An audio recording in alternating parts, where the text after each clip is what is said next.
Recording stopped.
like to call the Windsor Board of Education meeting of Tuesday, October 17th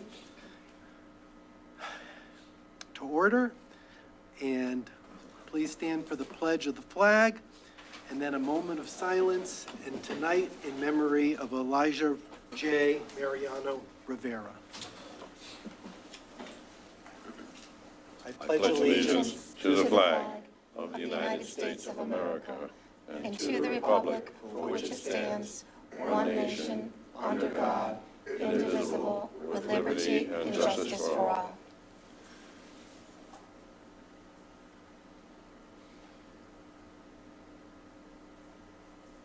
Please be seated.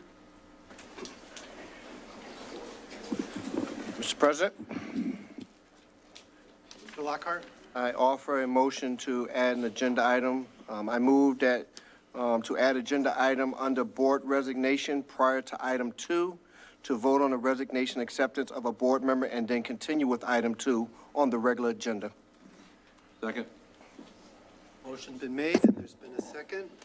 All those in favor? Any discussion? First of all, This requires 2/3 majority vote just for the listening public. all those in favor say aye. Aye. Opposed, nay. Abstention. Motion carries 800. Mr. President, I move the Board of Education accept with deep regret the resignation of Jolene Galinsky as a board member and express appreciation for her 2 years of service. Is there a second? I'll second it.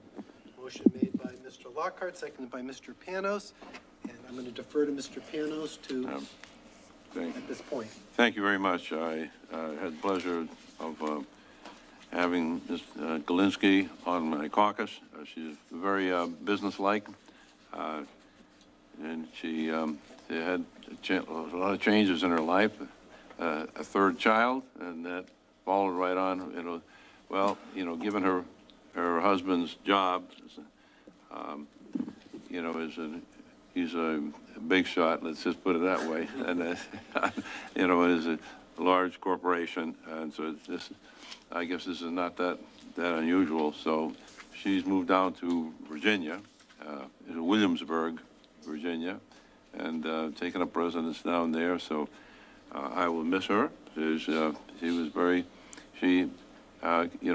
kept things, like I say, when we were doing things, it was always just stick to business and let's get done. So thank you very much.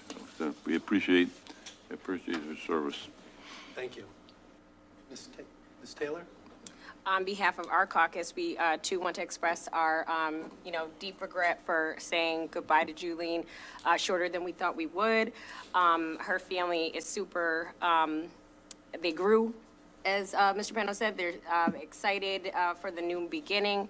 She hates to leave the Windsor community because there's no place like here, as she has expressed to me. But, the show must go on. But we are just, we're going to miss her collaborative spirit and her, I agree, Mr. Panos, look at me agreeing with you, that she stuck to the agenda. I take back what I said. She stuck to the agenda, and I think in the spirit of thinking of Julene, we should too tonight. Thank you. Thank you. That wasn't too. Anyone else? Okay, at this point, I'll call the question. All those in favor accepting the resignation, say aye. Aye. Opposed, nay. Abstention. Motion carries 800. Next, we have recognitions and acknowledgements. I don't see any here. Let's see anything about Darlene. No, we can do it, Dan. Okay, she's saying no. Yeah. Okay. Seeing no one else was assigned this but me, I move on to the next agenda item, which is audience to visitor. Ms. Daly. Good evening. This is Robin Daly from the Superintendent's Office.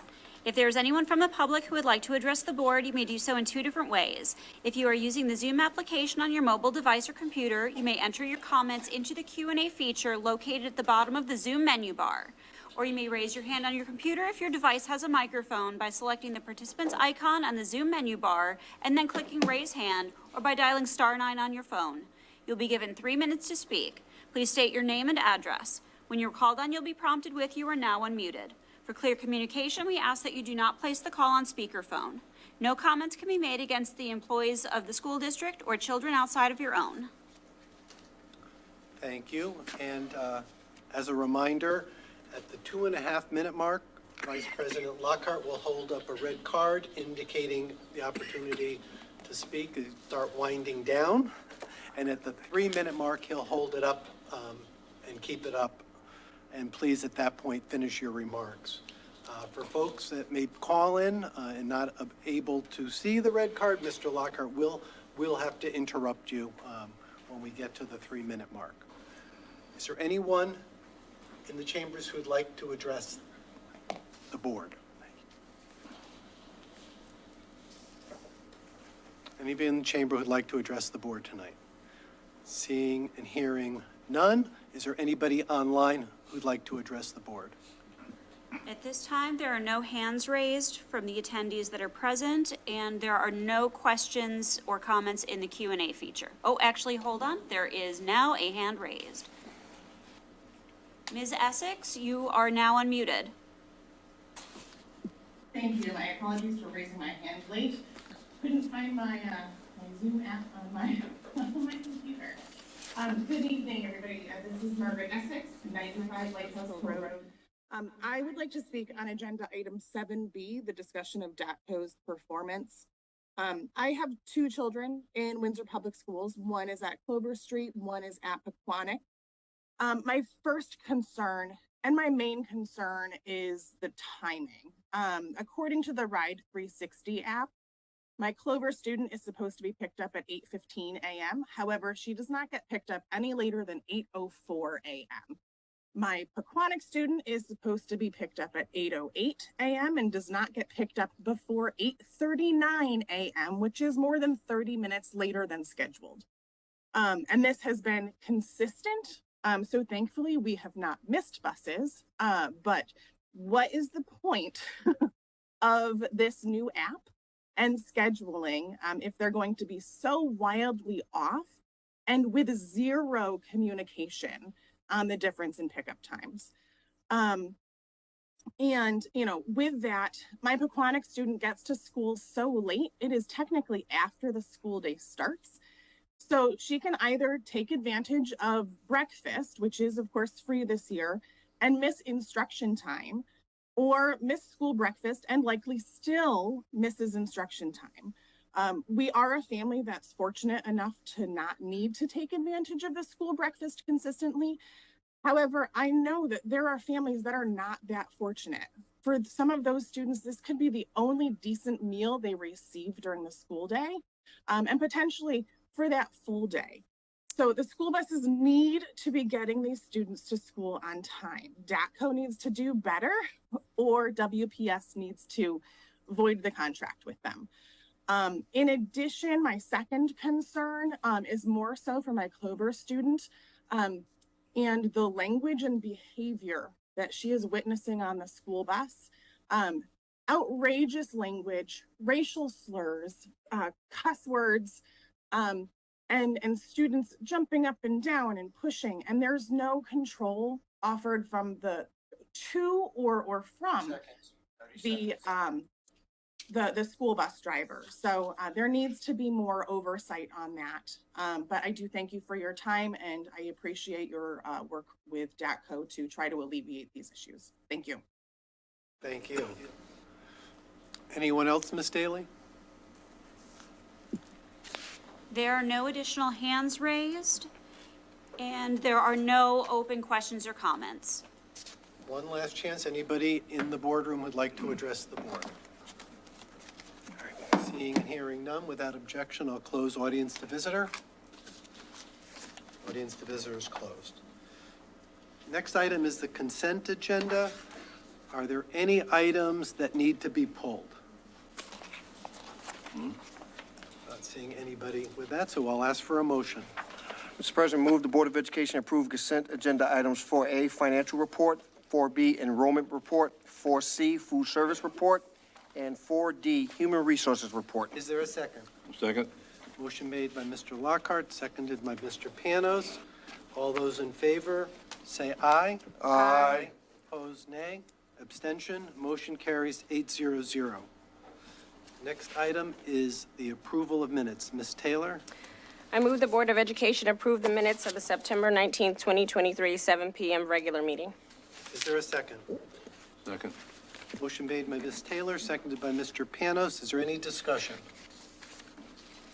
Seeing and hearing none, all those in favor say aye. Aye. Opposed, nay. Abstention, motion carries 800. Next item is our student representative report. Tim?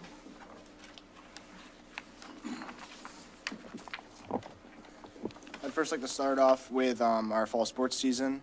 I'd like to congratulate all of our student athletes' hard work, dedication, perseverance, and wishing them all luck participating in both CCC and state competitions. So as far as events going around Windsor High School right now, we have our pep rally on this Friday, October 20th. Really great way for us to get together, celebrate a lot of the work that student athletes have done. And also, following that will be the homecoming football game later that evening. Spirit Week, also another great thing to tie the community together.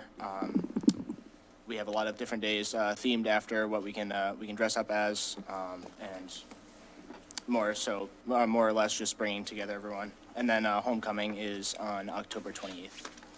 Our arts and music program I'd like to highlight too. Band and choir will be performing at the homecoming football game. And additionally, our Windsor High School Drama Club will be performing their rendition of Michelle Giles' Murder on the 5/18 on November 10th and November 11th.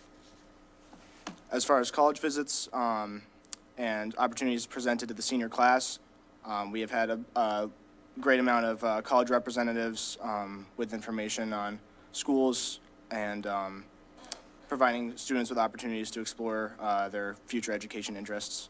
And we're also holding, today we had our college fair, which included college, university, military, and other college planning resources open to students. And there's also a field trip to the Yukon campus, which is available to seniors this Friday. As far as classes go, I'd like to highlight some of the things being done in our ECE classes. For example, contemporary issues in sports. I got the chance to speak with ESPN anchor Jay Harris. In this experience, students had the chance to ask him some questions about his career. And among other opportunities, the ECE's courses are especially beneficial to myself and other students to get college credit from taking that course. Lastly, on the behalf of the student body, I'd like to extend my condolences to the passing of Elijah J. Mariano Rivera, to his family, his friends, his loved ones, and teammates. While I myself did not know him personally, his passing has been a great loss to the entire community of Windsor High School, and we have offered counseling available as a safe space for any member of our community who may require it. Thank you. Thank you. Any questions or comments for our student representative? Thank you very much, and as always, you're welcome to stay, but it could be a long meeting, so feel free to go home and study. I didn't say we'd be here till 11 again.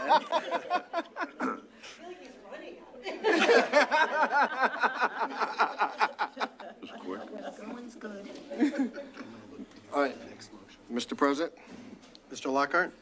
I move that we alter the agenda by now entertaining agenda item 8C after agenda item 6, after which returning to the regular agenda. Second. 8A. No, we gotta do it separate. Okay. Motion made by Mr. Lockhart, seconded by Mr. Panos. All those in favor, say aye. Aye. Opposed, nay. Abstention, motion carries 800. Is there another motion, Mr. Lockhart? After which, Mr. President, I move that after agenda item 8C has been resolved, we have agenda item 8A between agenda items 6 and 7 and return back to the regular agenda. Is there a second? I'll second it. Motion made by Mr. Lockhart, seconded by Mr. Panos. Any discussion? Seeing and hearing none, all those in favor say aye. Aye. Opposed, nay. Abstention, motion carries 800. Mr. President, on behalf of the board, thank you for allowing this motion to go through. The administrators sat through a very long meeting in September, and we want to make sure we get them out in a more decent hour. So thank you for allowing this motion to go through. Thank you for making it. Turn this over to Dr. Hill. Thank you, Mr. President. At this time, I'm going to turn things over to Dr. Haiti.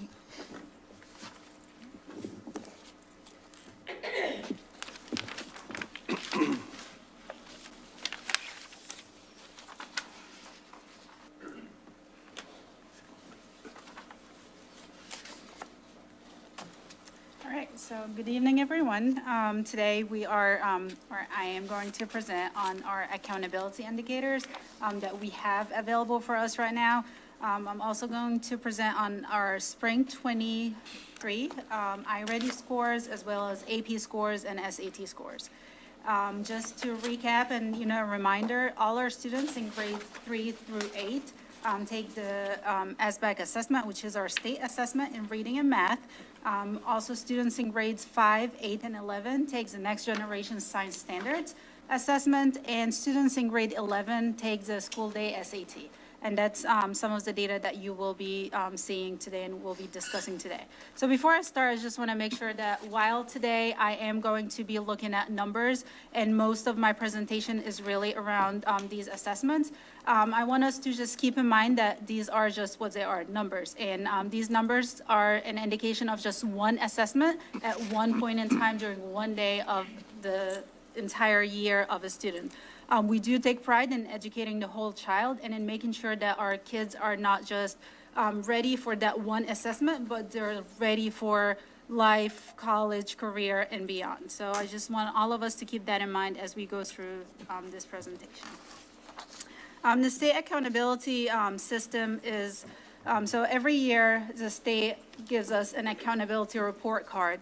And it has 12 indicators, and as you can see on the screen, indicators go all the way from academic achievement to academic growth. They look at college and career readiness indicators. They look at students being on track to graduation in 9th grade. It also looks at students graduating in 4 years. It looks at the physical assessment test, and it also looks at art access. So there are 12 different indicators, and each indicator has a point system from 0 to 100. Some indicators are, they're assigned 50 points, while other indicators are assigned 100 points. But at the end, the goal is really to get, as a district, to 75 points. Our district report card is not out yet, it's not public, so I don't have that information. That was one of the questions. They are expecting the accountability report to be public by the beginning of November. However, we do have some of the 12 indicators that are out and available, and that's what I'm gonna share tonight. One of the questions that came through from Mr. Panis is the weight of each indicator in terms of the final accountability report. And I just made this chart for an easier explanation.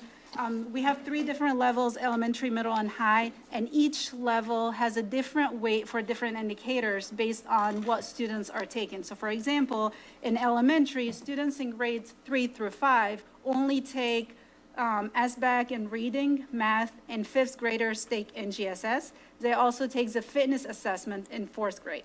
So these are the only data points available for elementary. So as you see on the screen, 32% of the indicators or of the accountability percentage is based on academic achievement. 42% is based on academic growth. 11% is based on the progress of our ELL students, and 11% is on the attendance, the chronic absenteeism, and then 5% is for the physical assessment.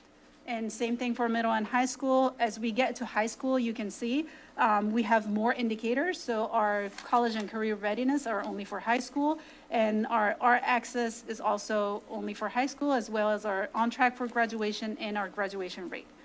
So this is a visual to show you how the indicators are calculated. Overall, for the district, what they do is we have an indicator for, an index score for each level or for each school. And then as a district, our district score is the average of every school index. So we have 6 schools. We take the average of all 6 schools index, and that's how we get our district index score. One of the indicators that is public as of, I think it was 5-6 days ago, is our indicator 7, which is on track to high school graduation.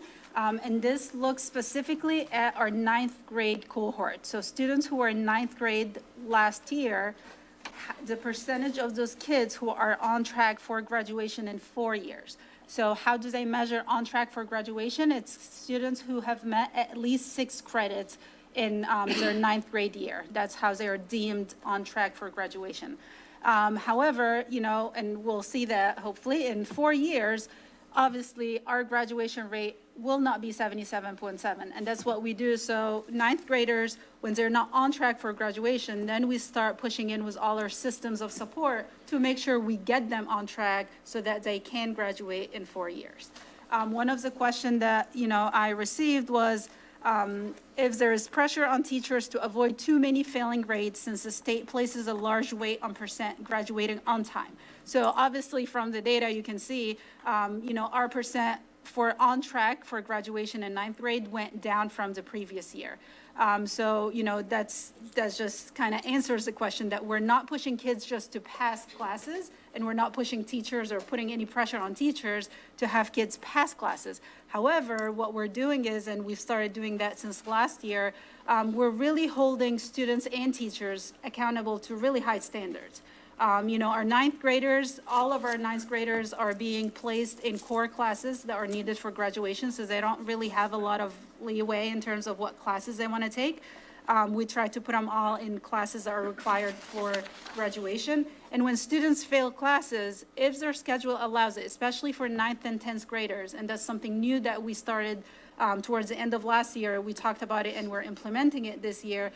If the schedule allows it, we're going to put kids back in the class instead of having them taking it online. And that kind of puts more pressure on students to really take it seriously the first time around, because they're not going to be able to just come here over the summer and get credit for it.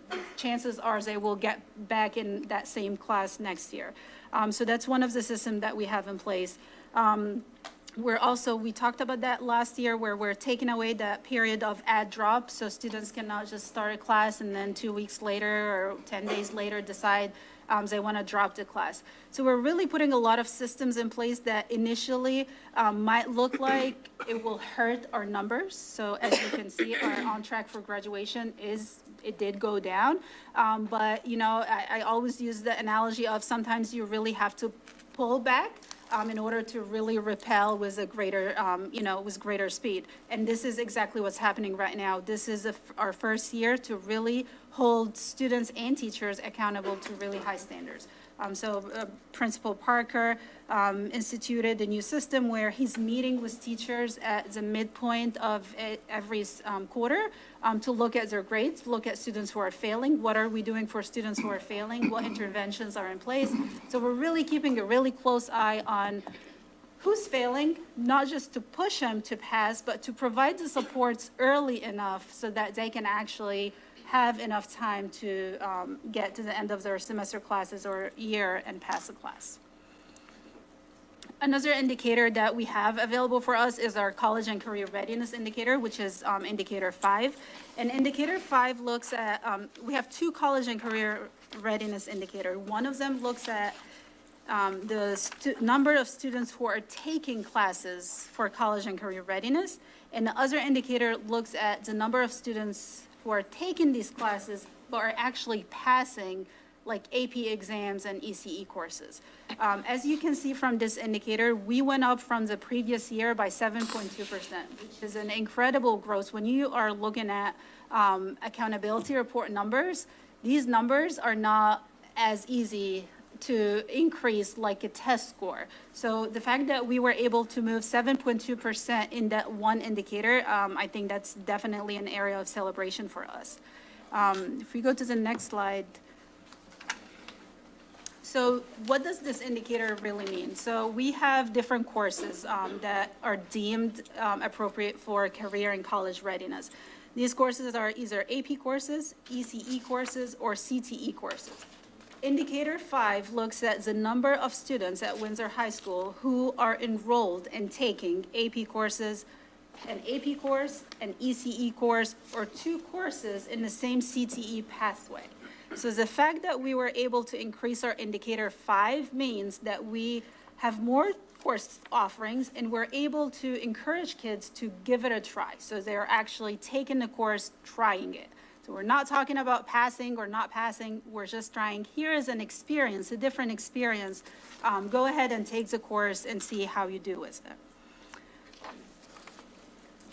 Looking at our AP scores, this is a list of AP courses that were offered last year at Windsor High School. And as you can see, we had 50% of our juniors last year take at least one AP course. I think that's, that's amazing, and we're working on having more students, because the idea here is if we can at least have kids try it, give it a try and see what it looks like and what does college rigor looks like, we might have kids more interested to take more courses. We had 45% of our seniors take 1 or 2 AP courses, and we had 20% of our juniors take ECE courses, and 30% of our seniors take ECE courses. So as it stands, we do offer way more AP courses than ECE. And, in my next presentation, we're going to talk about more things that we're adding on our ECE offerings. But as of right now, this is the percentage of students taking AP courses. Looking at our scores for AP and comparing our scores from 2022 to 2023, we have seen overall a 5.9% increase in our AP scores. Some of the AP classes that were offered in 22 were not offered in 23. However, classes that were offered both years, for the most part, we've seen an increase in the scores, with the exception of these few classes that are highlighted in red. This is a slide that I'm not sure if you have it in your packet. It was also another request with some questions attached to it, looking at our AP scores versus our AP course grades. So a student, for example, taking AP calculus and, ending the year with an A, a B, or a C, or a D, versus taking the AP exam and getting a 3, a 4, or a 5. Overall, so let me just say that. So you have to be very careful when you're comparing things that are not the same. So the idea that we're comparing AP exam scores with AP course grades is like we're comparing apples to oranges. An AP exam is just that. It's an AP exam at one point in time, one day, it's timed, and that's it. That's the only chance kids get to show mastery on that exam. Versus an AP class, it's a year-long class that includes a lot of assessments, quizzes, participation, projects. It has a lot of other, items that goes into a final grade. But if Mr. Panos had a few questions in terms of comparing students getting a 3, a 4, or a 5, which is deemed as passing the AP exam, versus students who had an A or a B, for example, in the class. And really, when you look at it, 65% of our students that have taken AP classes have passed the AP exam, and 74% of our students who were in AP classes ended up with an A or a B. So, personally, I feel like we're within that 10 points, which is I know some years we were way off. So that tells me that we're really doing a good job working and aligning what our expectations are in the classroom versus what the AP exam expectations are. If you look at course by course, again, that was one of the questions. Some courses are way off. Some courses, a lot of students ended up with A's and B's, but they did not pass the exam. And, that's, again, there are multiple factors. We hear all the time about test anxiety. It is a thing. Some kids are really, really smart. They do really well in class, but you put them in front of a test, in a time test, in a different setting, and they just freeze. So that could be a factor. Again, everything else I talked about in terms of having multiple opportunities to master content along the year could also play a huge factor in that.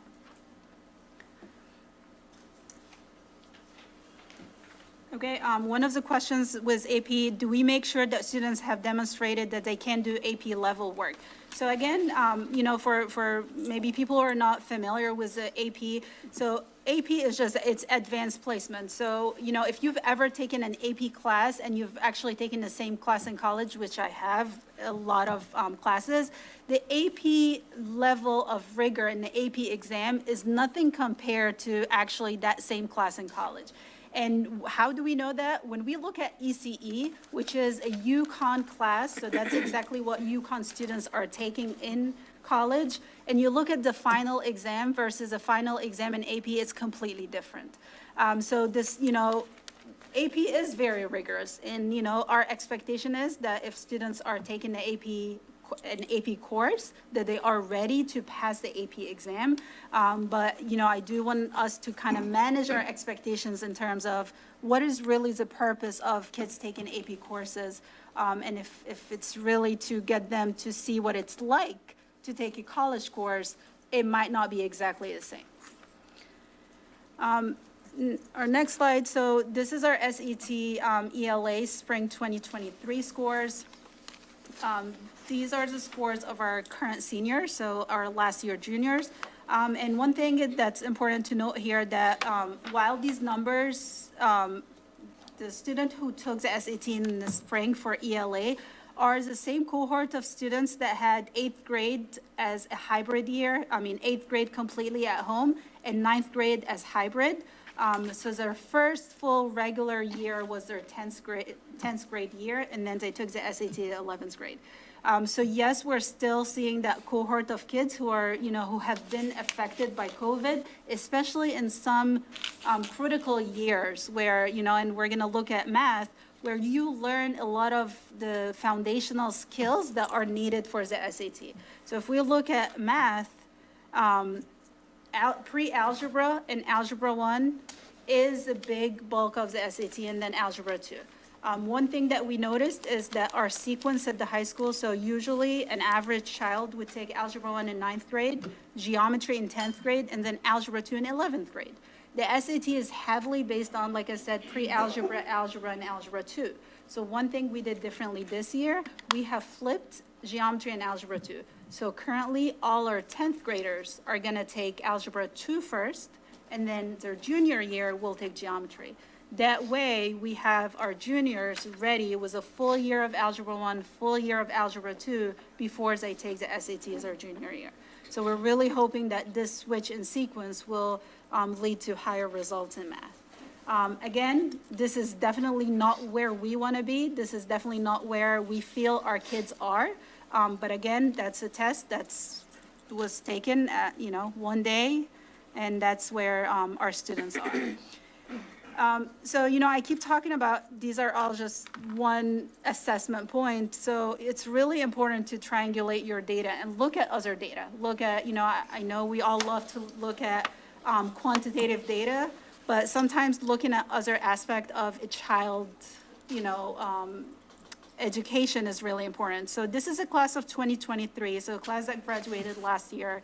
90% of our class went on to four-year colleges. 6% of our class went on to two-year colleges, 2% vocational schools, and 1% in the military and 1% in the workforce. So obviously our students do not have, even though, you know, like if you look at SAT, it looks like only 25% of our kids can do math, or only 45 or 47% of our kids can read, or, you know, met the benchmark in reading and writing. However, our students do not have any problem getting into colleges, accepted in starting colleges or career. So again, that's something that is important to keep in mind. This is our iReady scores. So iReady is our universal screener that we use locally in the district. Students in grades kindergarten through 8th grade take iReady 3 times a year, at the beginning of the year, in the middle of the year, and at the end of the year. And these are our comparison from 2018, 2019, all the way to last year. And the number that you see here, that is the average of students who are at or above grade level by the end of the year. Same thing for math.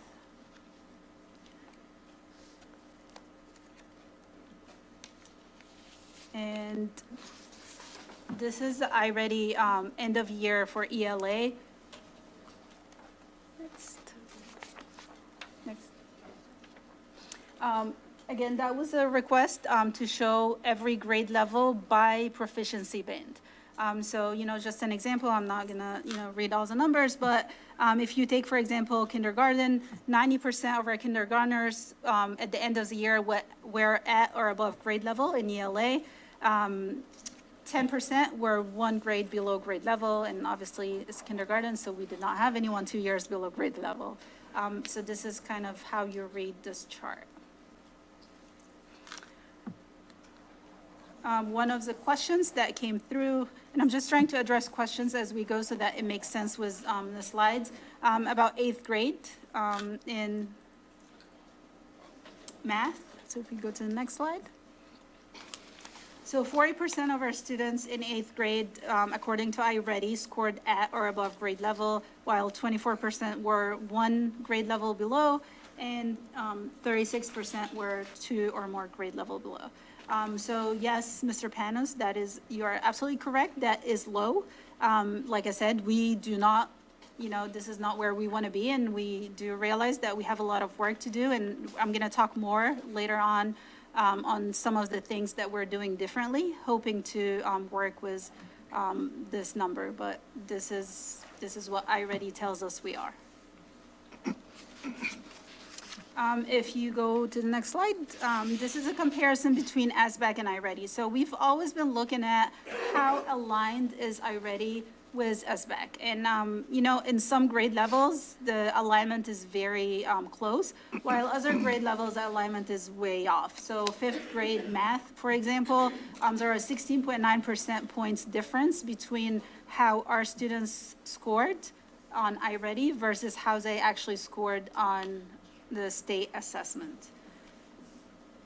Our students are very smart, and they know that SBAC has absolutely no direct connection to their grades, to their records, anything. And actually, it's very interesting today at the high school, we were doing PSAT, and I saw a student in the hallway, and I asked him, what are you doing? How did you do on your test? Whatever. He was like, come on, miss, this is not for us. This is for the school. So kids know these assessments are really the only thing that these assessments do is get us as a district rated, and get the school and the teachers. So they're smart, so a lot of kids really don't care about it, unfortunately. And we're doing a lot of things to change that. And, I'm going to talk about this when I get to the next section, so it just makes sense. All right, so now this is where we are. These are our numbers. So what are we doing? At the beginning of the year, we kicked off the year with all our certified and non-certified staff with a single message of we have to really keep our focus and our priorities on teaching and learning.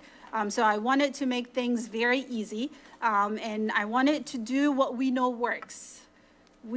All of us were educated in a system that got us to where we are today, which as far as we know, that's what works. So going back to the basics, that was our theme.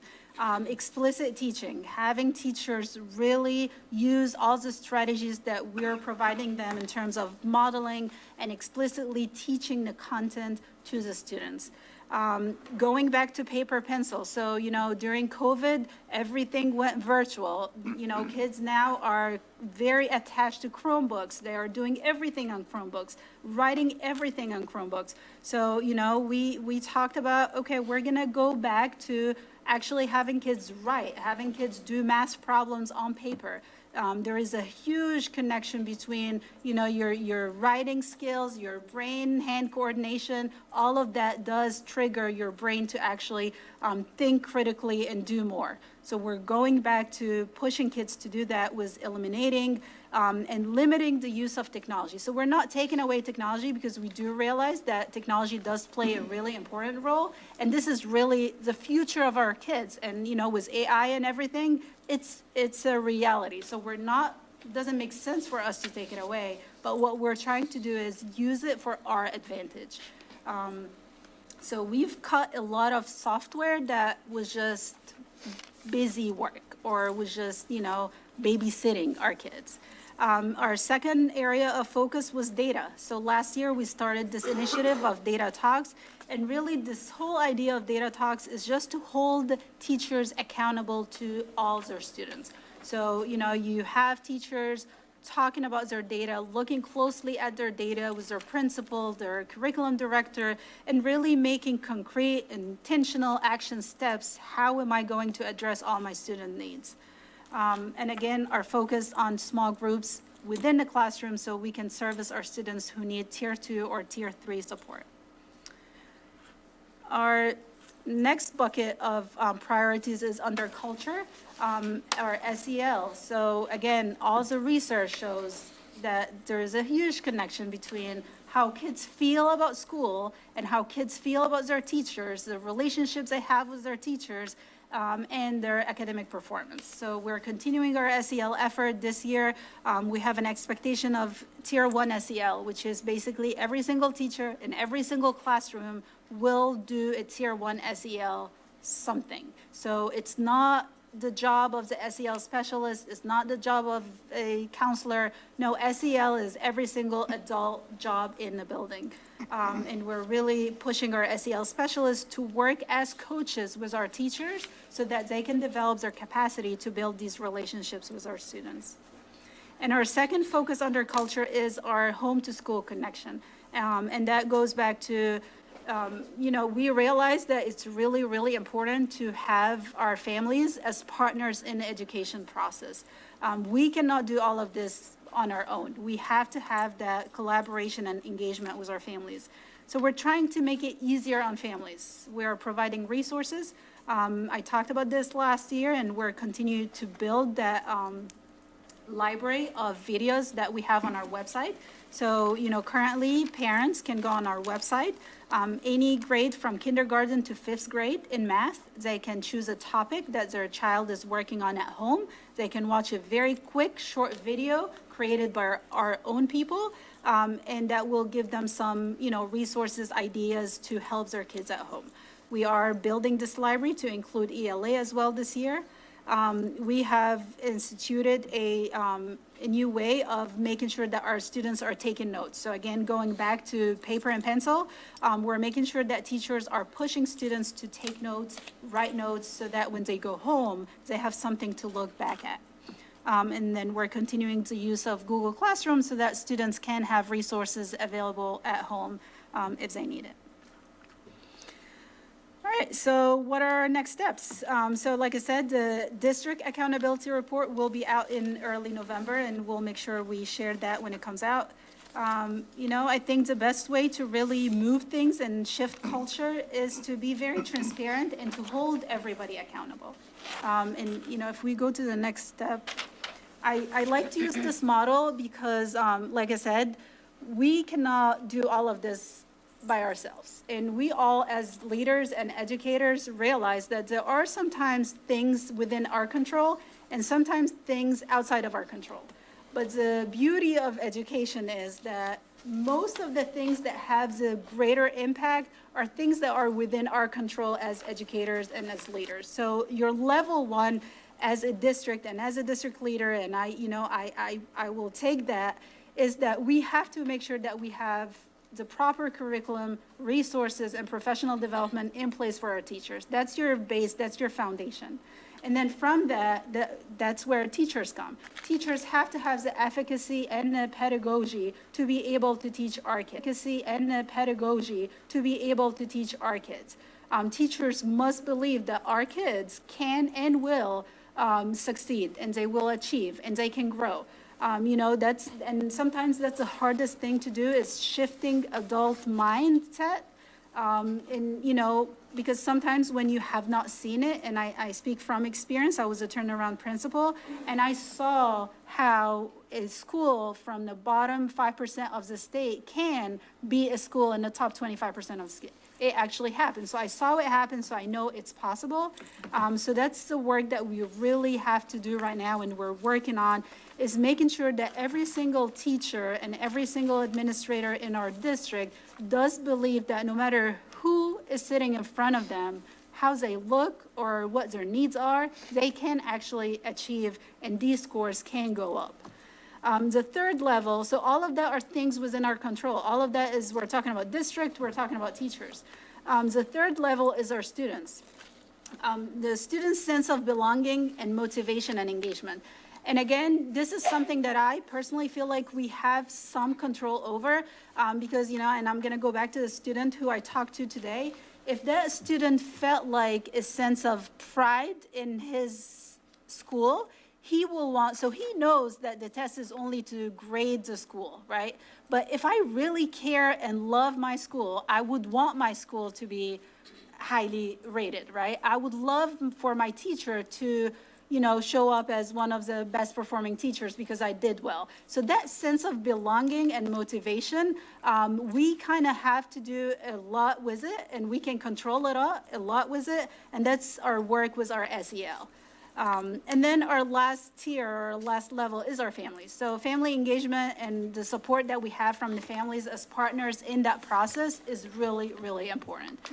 But we do realize that sometimes we cannot control what happens outside of our, you know, environment and our schools. But we also have a little bit of control in terms of making sure our schools are welcoming, our families have the support they need to support us. So, you know, this is basically our next steps is to strengthen our tier 1, tier 2, and tier 3, things that we have within our control as Windsor Public Schools, and, you know, continuing the work that we do to make sure that we're moving these numbers up.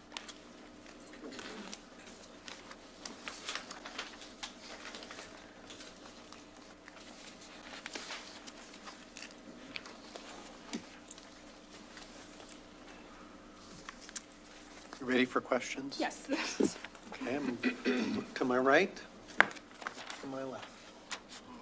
Go ahead. Ms. Cantor? Thank you. I just wanted to comment. I am so thankful you are having children write, students write, because I had when we had a policy meeting, I had talked about that to Dr. Hill. It's so important kids learn how to write because it moves the information from short-term memory to long-term memory. And when you do it every day, you'll score higher. I know it.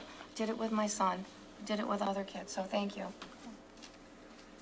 I'm going to go back and forth with Mr. Lockhart, then Mr. Panos. Thank you very much. So I would agree with the previous speaker. I would love to see more cursive in our buildings, starting at kindergarten.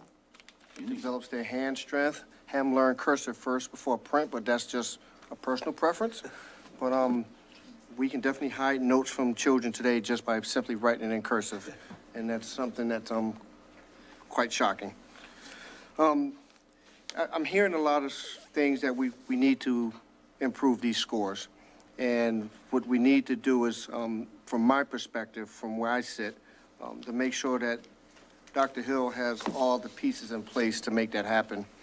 I know building subs are very useful to help the teachers when they have to come out of the classroom, do some work, do meetings and stuff.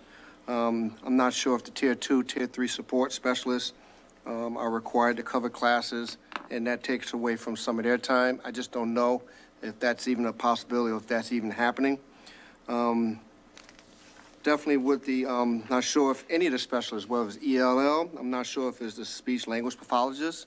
I'm not sure if any supports in any of the buildings are being pulled for supporting, but I want to make sure that we have enough people in the building to help address all 3 tiers. And if that means we need to have more people in the building, that's great. If that means Dr. Hill has to make sure he's getting more from his staff, that's fine as well. But what I would like to not hear or come to this dais is that we're not able to do our work because we're doing X, Y, and Z. So that means Dr. Hill has openly admitted that we are well-resourced district, and that's great. We continue to say that we know that these numbers are definitely COVID-related, and that we are openly admitting that we have a lot of work to do. But from my perspective, if that means we need to hire more staff, more support, we have a fiscal cliff coming with the ESSER funds. A lot of those supports are all ESSER grant. I'm openly stating right now, I'm not in the mood to cut anything from those ESSER grants programs and staff. I'm looking for us to absorb all of that into the next budget that's presented and without any cuts to staff or programs. So that's going to be something that the town is going to have to understand that, hey, either we want this or you don't want this. So at the end of the day, we have a lot of work to do. This document shows we have a lot of work to do. This document is not reflective, in my opinion, of the hard work that's being put in from Dr. Hill all the way down to his staff. You're not hearing me say that. What you're hearing me say is I think we need more help and support to make sure that we get this thing moving in a more positive direction. It's a lot of work. This didn't happen overnight. It's not going to change overnight. So I just hope that whomever is sitting in these seats after November 7th, because I assume nothing, that we address this and that we fully support the superintendent and make sure that if we feel we need to go above and beyond what the superintendent think he needs, or less, or the same, whatever that looks like, it has to be something that's going to move this needle in a very aggressive manner. And I just want to make sure we say it again, the fiscal cliff is coming. And that's going to be a lot of positions and a lot of supports that's in play right now that's helping our kids. And there's no way we can afford to let any of those supports go. So I'm hoping that the entire 9, whoever's on the board next month, can come to some agreement on that and make sure that we support the superintendent. Thank you. Thank you. Mr. Panos. All right, thank you. I just, with reference to the comment about the student, it was interesting. But, you know, if you look at other districts, you find that their SBAC score, I mean, some of them can be quite a bit higher. Some of them, you know, like East Hartford, Manchester, are lower. But, you know, there's quite a difference. I'm not sure you could attribute that to simply a change in pride for it. I don't know whether that's that is a real thing there, because, you know, obviously everyone has suffered from COVID similarly, but there are some rather dramatic, you know, differences in the scores.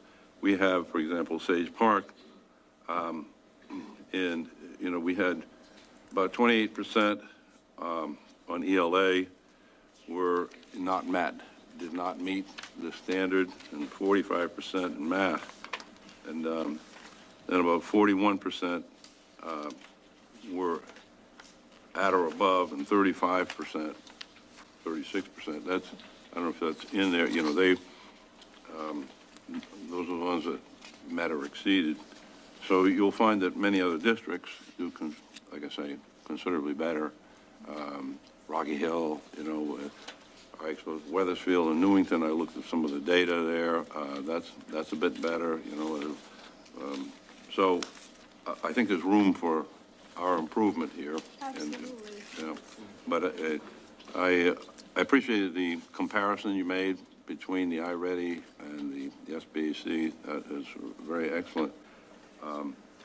One question that I ask is, what do we do to get kids accustomed to the stress? Because learning, you know, and going on into, you know, difficult coursework, as you know, I mean, can be kind of stressful. It can be something that you have to be able to sit and bear down on it. You know, one of the things that strikes me about, you know, let's say engineering work, it's all like studying. It's very much like basic academics is what it is. You're writing and you're calculating. You know, so the school, when you go to the basic, you know, academics, it really is a prediction of what you actually do. It's not just academic, you know. And so, but it can be very stressful. So, you know, when you have to take high stakes tests, you have to be able to deal with it. So, you know, just think about how we prepare our kids from very young age, because if you know, I mean, there are many, we compete throughout the world with, you know, and they come from high stakes, you know, these are high stakes tests that these kids are accustomed to right from the 6th to 7th grade, you know. I mean, you can't go beyond, you know, without passing, and you can't apply to college without passing a super grade, you know, a comprehensive exam from your high school to get a diploma, all that sort of thing. So, when someone comes from that environment, they're at an advantage that if they have to sit down for 4 hours straight, they can do it. And deal with the stress of doing that and being able, and then taking a test. As you mentioned, some kids can be off, but they have to be on the money. So, I'd like you to give it some thought about how you would do that, folks beginning right from the early grades too. So if you have a comment on that, I don't know. So, I completely agree with you. It is, it's something that students have to start learning early on. And we do a lot of things early on in like elementary with perseverance. So, that's the whole idea of giving kids a real world problem that they don't know how to solve and just having them persevere through. What do you do? And, teaching them that you don't just give up because you don't know what to do. We're gonna learn something and then come back to it. Maybe something that you learn can help you.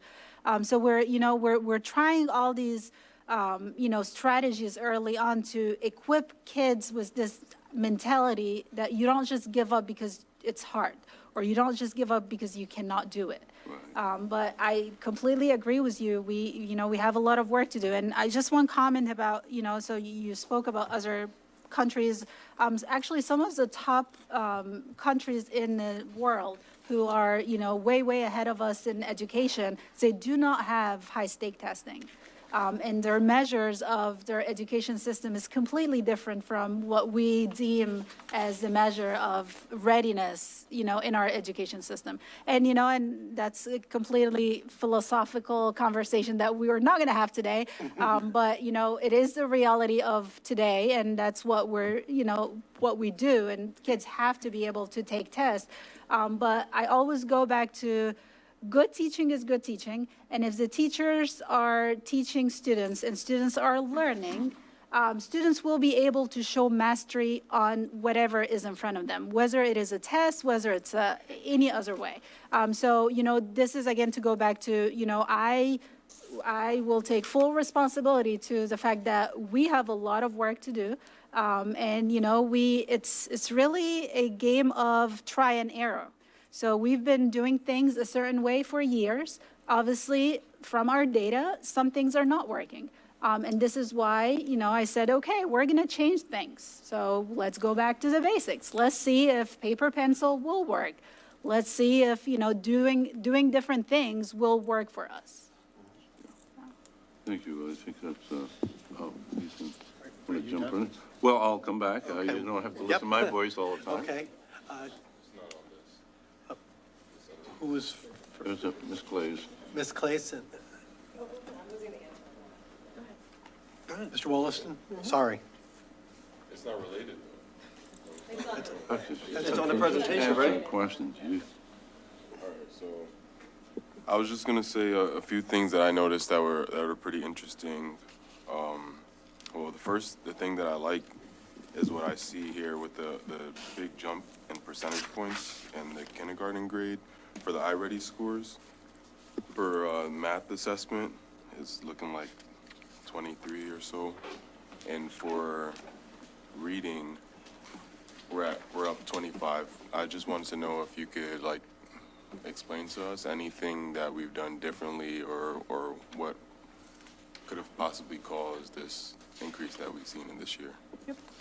So the couple of things that we done differently last year that we could attribute some of this to is this whole idea of really having teachers really focus on the data and, being accountable to sitting in. It's different when you as a teacher look at your own data and then, make your own plans versus now you have to actually look at your data, make your own plans, but then you have to share them with your principal, your, director. I sat in on every single, myself and Ms. Feynman sat in on every single data talk last year. And we were actually asking teachers, okay, so, Noha is, scored one grade level below. What does she need? What's, which standards is she, or which domain is she needing help with? So what are you going to do to address her versus what are you going to do to address somebody else? So I really feel like, and that's also research. Research shows us that when we have an intentional focus on data and we're actually addressing child by child, not overall, not like 70% of my class passed, so I'm doing good. No, we're looking at actually the 70% that passed, how far were they from passing or not? And then the 30% that did not pass, how close were they to passing or not? And what are we doing about it? So, you know, I would say that's one of the biggest changes that happened last year. Also, we are continuously looking at our curriculum. You know, as you all know, we have, I think that was one of Mr. Pana's question. We write our own curriculum in Windsor. And there is a great benefit to that because then we're able to write curriculum that is relevant to the students that we have in Windsor, not that is relevant to somebody else somewhere else. So part of writing our own curriculum is looking at our curriculum every single year, and not just in the summer. We look at it after every unit. Because when you look at a whole grade of, I don't know, maybe like 15 classrooms of second graders, and all of them struggle in a specific unit, that is immediately telling you this is an issue with the curriculum, because you cannot by chance have 15 teachers who are just all struggling in the same thing. So we look at data like that. We look at data from a district perspective where is this curriculum working and getting us where we need to get with our kids or not? So we do that. We revise curriculum as we go. And like I said, it's try and error. And just one more thing. Yeah. So that's great. I'm really impressed by that jump. And kind of on that same note, I was just wondering what other kind of initiatives we have, maybe at like the high school level. I know you spoke of like switching the Algebra 2 and the geometry courses around to possibly see how that could affect our SAT scores. And last night in SGC, Mr. Parker, he spoke about an initiative that he had to focus more on different minority groups that are probably not succeeding as well as they should be. Is there any sort of district-wide initiatives or something? Is that something we can model on a larger scale, possibly throughout more schools? So, you know, specifically at the high school, a big push has been in the past year and this year is around SAT aligned questions. So, you know, again, the alignment is really important because we feel like our teachers are working really hard. Most of our teachers are working really hard. Our students are working really hard, but then we take these assessments and we feel like there is a disconnect. Like, there's nobody that can convince me that only 25% of our kids can read, right? Like, we all know this is not a true, something is not right. So, you know, going back to the alignment, so maybe kids are able to show performance on a specific standard based on the way it was taught to them and based on the way it was presented to them. And then come SAT, it's presented to them in a different way that they have never been exposed to. So a big push and a big, you know, a lot of time has been spent in creating in-district assessments that align to the SAT. So whether you're in geometry or algebra 2 or English 9 or English 10, throughout the year, you're going to see assessments that look more like the SAT than you've ever seen before. That's, you know, we're working on that. That takes a lot of time. Because there are not a lot of resources out there with unlimited SAT questions that we can just pull from. Our teachers actually sit down and write questions to mirror SAT questions. Thank you. Did you? Yeah. I think he's going back and forth. Oh, well, all right.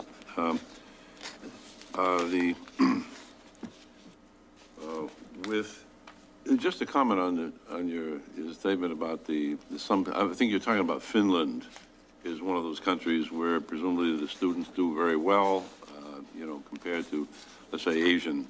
Well, they do as well or something like that, and they do not have what you say high stakes exams. I'm not sure exactly how that's true. I do know that in Europe you can't even teach without getting a master's degree in the subject area.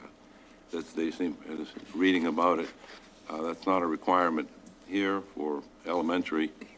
I don't know whether, so it gets into a philosophic discussion, just how it is.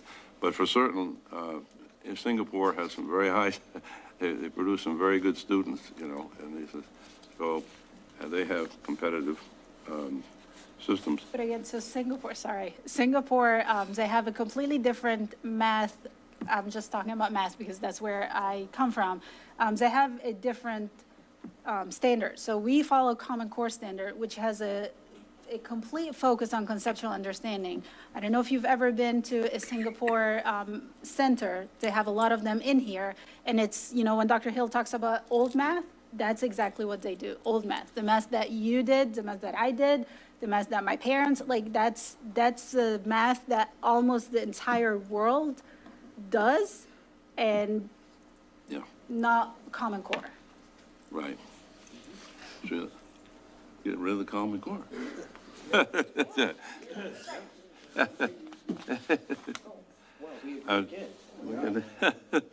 But with regard to the, just the comparisons you were talking about with AP, can we talk a little bit about that? You know, I think one of the questions is, are the tests that are given for them, you know, are they of the same difficulty level beginning in the beginning of the year? You know, like kid takes the first exam in October or whatever, you know, does it hit them right and say, okay, you ended up with a D- here, you know, and he thought he was doing pretty well, because it has to match the difficulty of the AP test. And, you know, it's almost like what you're asking is to teach to the kind of test or the kind of presentation that the kind of tests that questions that they're going to ask. So, you know, that's the question of it. Now, I will say that some years ago, when we did this, and when we had some very good matchups between the grade and the AP test scores, you found very few 1s and 2s. In other words, when the teachers can match the AP test score, you know, that it really gives the kids what you call the experience they need, and tells them, you know, right from the beginning of the year, you know, how they have to do. So you find a pretty good matchup in the 5s and the 5s and the A's match up. As you can see, we have a lot more A's than they have 5s, a lot more B's than they have, you know, and so forth, and they'll have 1s and 2s where we have hardly any in some of these. Now, some of these do match up, and, you know, which indicates that there's room for improvement here, and it could be that you have a new AP teacher or something like that, but, you know, I wonder, you know, do you emphasize that with your teachers? So two things about this. So your teacher. So the teacher is a huge factor, right? So if you have a new teacher that just started teaching AP, obviously their experience with the AP rigor and the AP curriculum is definitely not like a teacher who has been teaching AP for 10, 15 years. Some of our teachers get to actually go to write the AP questions. So they have way more experience in how the AP questions are written, what they're looking for, all that stuff. So that's one factor, is your teaching factor. What you're still, I think, not doing properly is you're looking at the AP exam that is taken at the end of the year, that's testing your mastery over, let's say, 10 chapters versus your unit chapters, right? So I teach a unit and then I give you a test. The test is aligned to AP test in terms of questions and rigor, but this test is testing your knowledge over one chapter versus AP exam is testing your knowledge and retention over the entire year.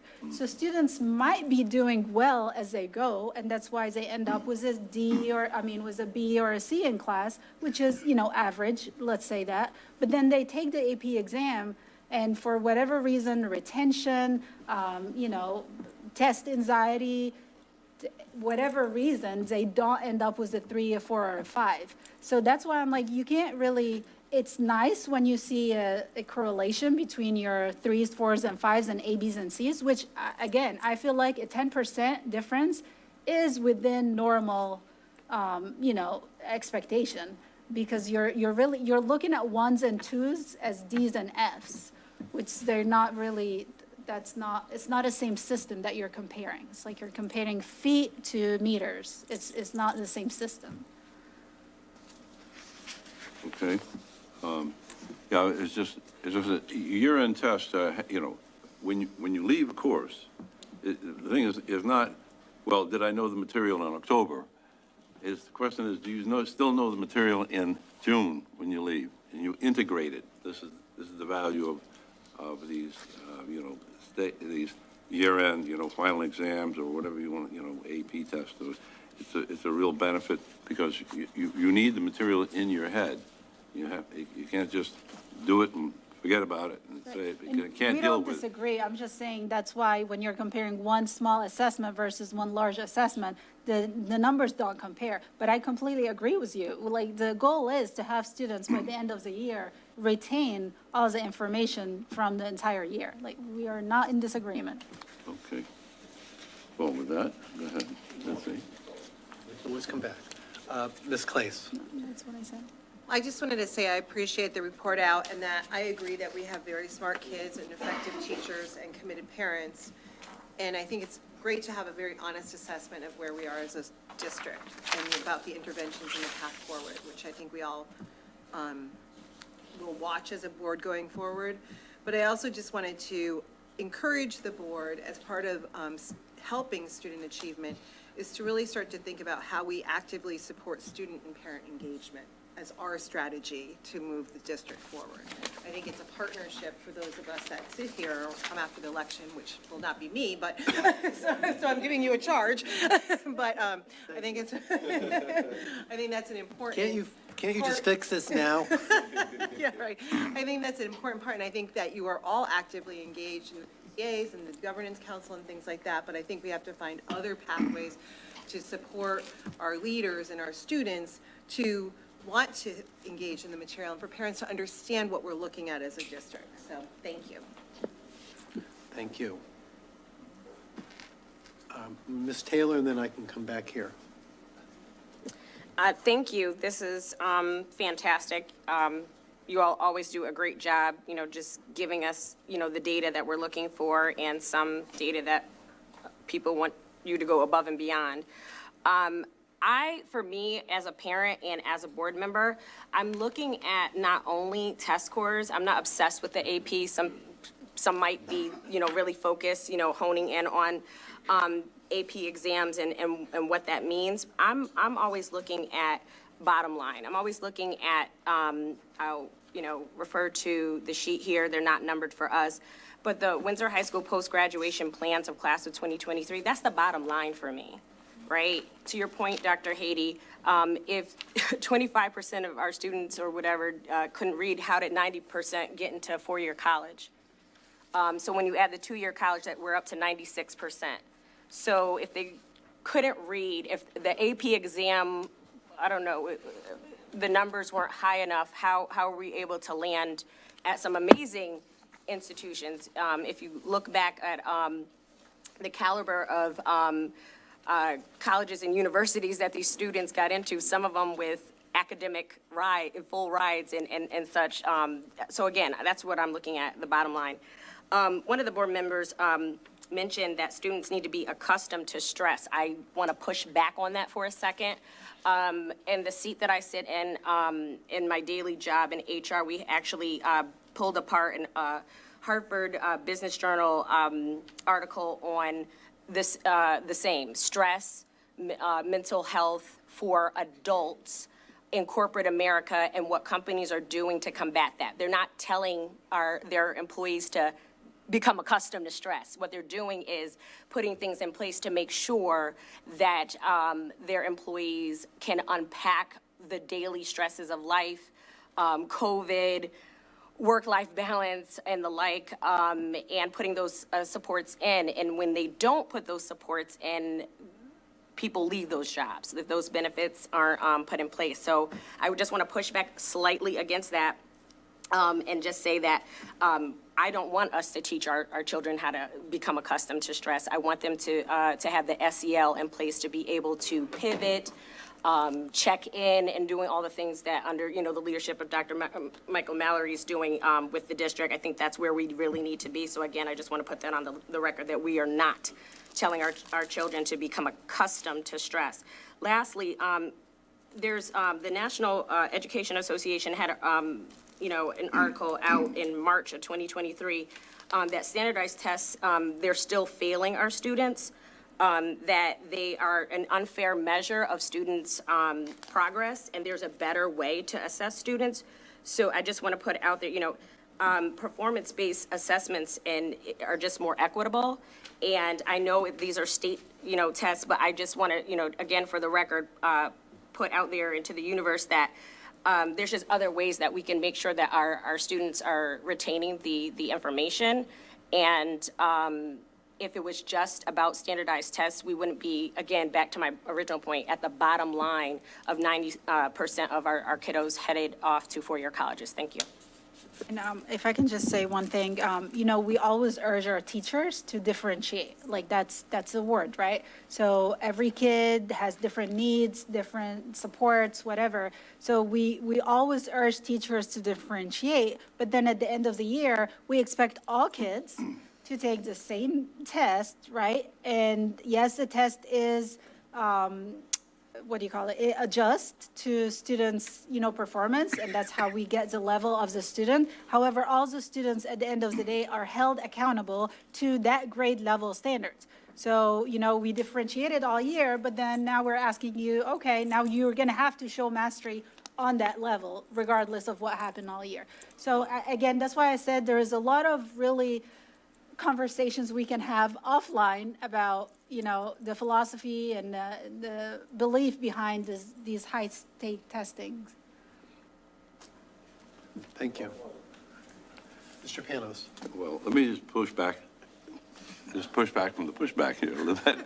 As someone who actually worked in a corporation as an engineer, believe me, it is a tremendous amount of stress, and unless you are accustomed to, and I'm talking about academics, because that's what you're dealing with. I'm talking about, you know, your home environment and all this other stuff. You know, let's not confuse the two. The stress I'm talking about is the stress of being able to direct your attention to the work at hand and deal with complex problems that you don't even, you have to come up with the questions. You know, you're many times thrown into an environment when you're out there in these companies like GE or Alstom, whatever. And, you know, okay, we're losing $200,000 a day. What are you doing? What do we do? You know, you know, that there's a tremendous amount of work that has to go in. You have to know who to ask help from in certain areas and what you can do yourself and all this. And it is very stressful. But again, it has to do with the stress of the job. You know, anybody in that kind of position would understand what that is, and so it's something you have to grow accustomed to from young. So, you know, and I would just say that, you know, we have pretty good numbers since the kids go into four-year colleges, but it would be good to get some data on how many, you know, actually, you know, remain there. And that, you know, I mean, it's sometimes a lot easier to get in, and others, you know, but do they stay? Do they finish the course, or you know, or did it take 6 years to do what they should in 4? Anyway, Point of order. I don't think it's any of our business what our children do and how long it takes them to do it.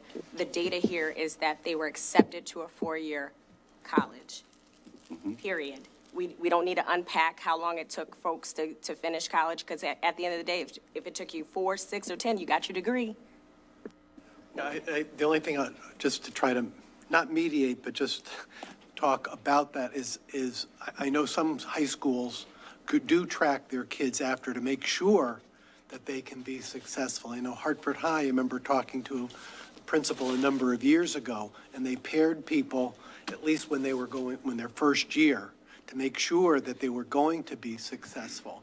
Now, I'm not saying we're going to add that as another person more to the front because I think- office to do that. It's really up to them to report back to us. Like, we have no way, no legal way to track kids once. I think our role ends once we know we've prepared them to be accepted to these colleges and career. It would be really nice to see and get this data, but that would have to be something that they provide us as a district. Well, by that standard, we don't have to do any more. We're already at the top. Dr. I want to Hill? make one Dr. comment. Hill? Because I actually did research on this. So our national average, doesn't matter what kind of district you come from, doesn't matter zip code, national average at our colleges is only 50% return after their freshman year. And as Ms. Taylor's saying, there's a myriad of reasons. Kids can go 4 years, 6 years, 10, we just don't know. It's just what it is. And the actual fact is, if you can get into college legally, and talking about rich parents buying scholarships or buildings, but if you get into the college, you absolutely academically can get out of the college. So that's not. And then the last thing I want to say is that I've said for many years, not just here, but across the country, across the state, I'm a big ECE fan. I've said that, but I want to keep telling the parents we're not getting rid of AP, not getting rid of AP, not getting rid of AP. But AP is absolutely not a college class. Okay, I've been a college professor for over 2 decades. AP is not a college class. It is not, it is not, it is not. It is simply a money-making and society-separating instrument designed since 1951 by College Board. And they marketed it well. Parents have bought it in America, and it works. Not going against it. It works for them. But it's not a college course. Number one thing would be, because you mentioned a couple times, Mr. Panos, about the end-of-the-year assessment. You don't have a college course that you take for a year. College courses are 15 weeks, number one. So we have no idea how our students will perform. Were they given a test in 15 weeks in the particular AP course that they're taking, which is supposed to be, akin to an actual college course. So we just wouldn't know that. But I believe if kids get into the college, and I do argue against the standardized test, so I would jokingly but seriously say, I'm with you. I get the kids in college. That's our goal as a public school system, have them college and career ready. And if they can get into the college, I know they can get out. I don't know why we keep having these standardized tests. So you have a superintendent who nationally speaks out against it on a regular basis. I am one of the outspoken ones, and I will continue to speak out against it. I simply believe all these tests are designed to continue to label our communities the way they wish to. I paid a lot of money to live here, and my kids are testing better. Therefore, I made a good business decision to buy a home in this community. People don't like to hear that, but that's actually what it really comes down to. Because the same kids from these zip codes go to the same college as the kids from this zip code, and there is no guarantee that this zip code is graduating at a higher rate from that college and sooner. It's not what people want to hear, but it's just real. Like, if you get into college, you got to handle your business on your own and get out. And just because you come from zip code, we make a lot of money, doesn't mean you're actually getting out of college in the 4 years. Thank you. Any other questions? I just want to say thank you very much for your presentation and the hard work. And we do have a lot of work to do, and that means board members as well in the next term who are still here. And we want to be supportive of the efforts that are here. And I think a lot of the things regarding family engagement, even though that's what you have less control over, the district through Christina Morales and the SEL program,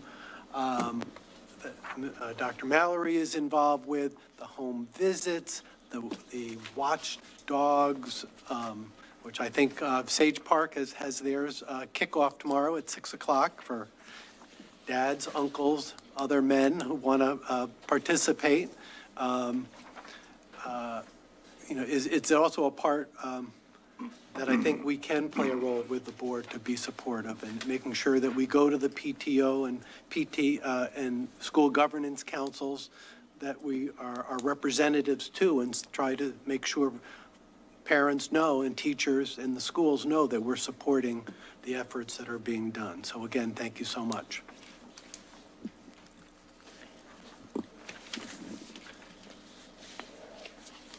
Next item. Motion? Yes. Mr. President, I move the Board of Education approve the proposed changes to the Windsor High School 2024-2025 Program of Studies as a first reading and waiving the second reading. Is there a second? Second. Motion made by Mr. Lockhart, seconded by Ms. Taylor. Discussion. In a, That's going to be a presentation or just no discussion? We just, Just go to the presentation. oh, okay. is there a presentation going to be? You guys, yeah. So at this time, I will ask Dr. Haiti and Ms. Fudge to present on this piece, but before they do, the administrators, you can.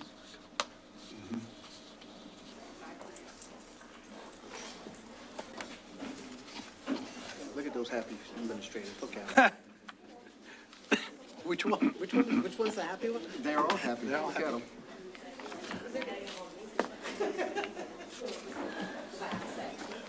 Oh, the ones who are leaving. Yes. They don't need to be Some are here for this. staying. Yeah. No.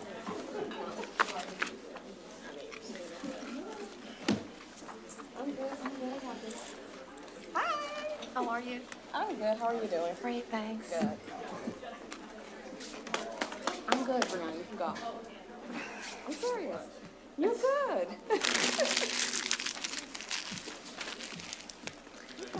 All right. So hopefully this one will not take as long as the first one. I hope so.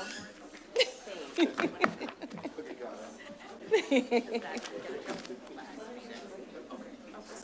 coming up? Yeah, you come on. Come on, join me. Come on. The more the merrier. Join me. All right.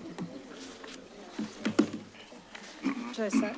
All right, so you have before you 13 pages of changes, additions, and deletion. The plan is not for me to go through every single page. I can just give you a very general overview of what all of this is. So we have a couple of things going on. So we are trying really hard to push more students to take more college readiness classes such as AP and ECE.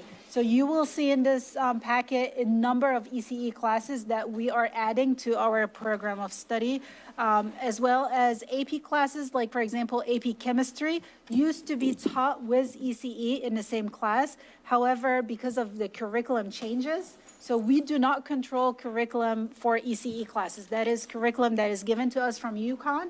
AP is also a curriculum given to us from AP. So this is why some of these courses might be new additions and they have not gone through curriculum committee because there's no curriculum for us to write or to present. That's one of the questions that I wanted to address. So again, you will see a number of ECE courses that have been added. You will also see a number of courses specifically under CTE that have been renamed. And we are trying really hard to make sure that our pathways not just align with the state pathways, but the naming makes sense so that counselors, students, parents are aware of the sequence. So it just makes sense that you have intro to auto or auto 1, auto 2, auto 3, so that everybody understands this is a sequence and which courses you take before which courses. So that's something else that you will notice in the additions. We have also made a few tweaks to course descriptions to make sure they align to exactly what we're actually teaching in the course and align with the curriculum for these courses. And finally, a couple of changes in terms of AP classes because of a name change that was made by College Board. So for example, an AP Physics class, that is a name change that happened from College Board. So we just wanted to make sure that our program of study does align exactly with what College Board are calling their classes. So it used to be AP Physics, Electricity, and Magnetism, which were it changed from AP Physics 1 to AP Physics C and Mechanical. And that's, again, we have nothing to do with that. That is a College Board change that we're reflecting here. Lastly, we are making some deletions for two reasons. So one of the reasons might be staffing. For example, all the family and consumer science courses, we have not been able to staff, and that position is no longer in our budget. So we are taking away these courses. Also, we are taking away courses such as Microsoft application, because Microsoft application is no longer relevant in the world that we live right now. And instead of that, we are adding other computer science courses and other business courses. So this is, in a nutshell, the 13 pages of additions and deletions that you have in front of you.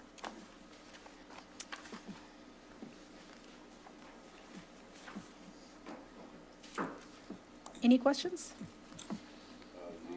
Mr. Panos? Yeah, the physics course that you mentioned, that is an honors course, is that going to be the same difficulty? Or is that going to be of a raised difficulty level? Because you changed it from college to honors.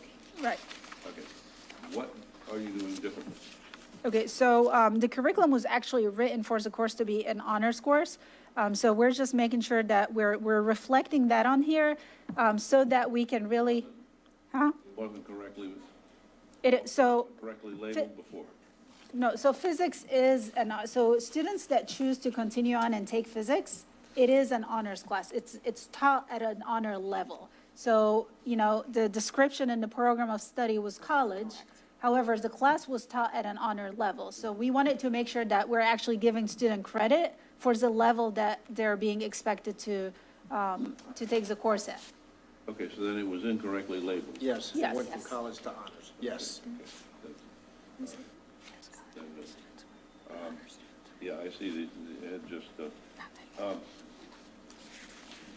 one of the, we'll look at some of the, some of the deletions here. I answered the question on Microsoft application. And you added the computer programming, I guess, instead. There's no demand. You say these Microsoft applications have, you know, they're not worth anything anymore? Well, so no, we don't have, so these courses are based on what students, you know, request. So if we have no requests for courses for years, and we need those teachers to teach other courses, then we're taking them off. All right, now you have thank you. At the bottom of that page, I think it's 39.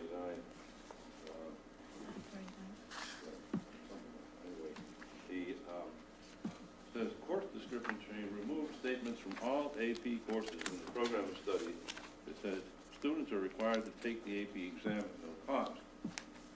You say, starting in 24-25, there will be an AP exam fee for the families. Right. Why are we doing that? So we're, the AP exam cost us $97, and the ECE classes cost us $50 per credit, which is between $150 and $200, depending on how many credits the course is. So we are not able to, we don't pay the fee for ECE courses. So in order to be equitable for students who choose, because if we are choosing to pay the fee for AP courses and not ECE, some parents might not have, you know, the money to pay for ECE, and they're forced to go into AP courses just because we're paying the fee. So in order to be equitable for all students and provide all students equal access, we're having, if families choose to take AP, then they will pay the fee. If they choose to take ECE, they will pay that fee. And we require them, but we can require them to take the exam? How do we require them to take the exam? It's part of the course. It's part of the course. It's the course. I don't understand what's. They have to take the exam. That's part of, when you sign up to take an AP class. That's the expectation, is you're going to take the It's exam. part of the course. You know, this was a big issue at one time. People would give the course, and they would say, well, I'm not going to take the exam. It would just be settled for the course grade. And we, I remember it was Dr. Silverman, the one who said, look, we'll pay them, we'll pay for the exam and require require you to take the exam. So, I mean, if it's a hardship, it seems to me that, well, I'm on the opposite end of the spending thing. I was sitting here waiting. Pay for it. Go I ahead. was waiting for you to say something. By all means. Pay for it. Come on, pay for it. So that would be something for the school for kids as well. Pay for it. Go I'm ahead. sitting here waiting for, that's what I'm waiting for. I'm like, go ahead. Why should one have to pay and not the other? Pay for the whole thing. If we could afford to pay for all ECE, so I shared the numbers. We had 30% of our students take ECE, 20% juniors. That's a lot, like, that is a lot of money, but that's, you know what Ms. Cantor said, why are we choosing to pay AP? Because then this is kind of an push from us as a district for kids to take AP and not ECE, because we're paying for AP, but we're not paying for ECE. So this is like, then we're not. Why don't we pay for at least half of the EC or something like this? Yes. Do we have money? Yes, it's recorded. Yes. Need a lawyer. All in favor?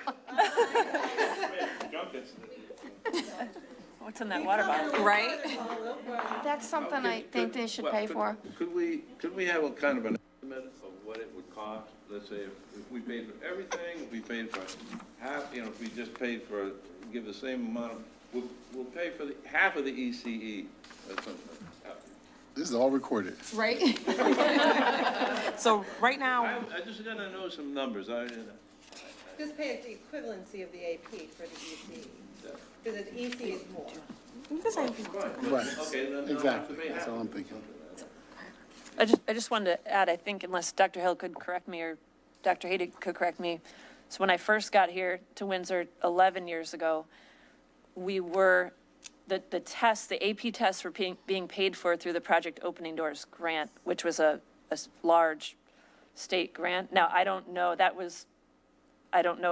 before that how those tests were being, I've only been here 11 years. No, you can look back in the records. It was about 99, 98. Okay, yeah, I was in college. Dr. Silverman said, well, what would happen is in the 90s, you would take the class, and this was a problem all over. Excuse me, I'm sorry. Okay, the problem was that all over the country, it was a problem that people were taking the course, and they said, I took an AB course, but then they said, but I didn't take the test. And so because I didn't want to pay it.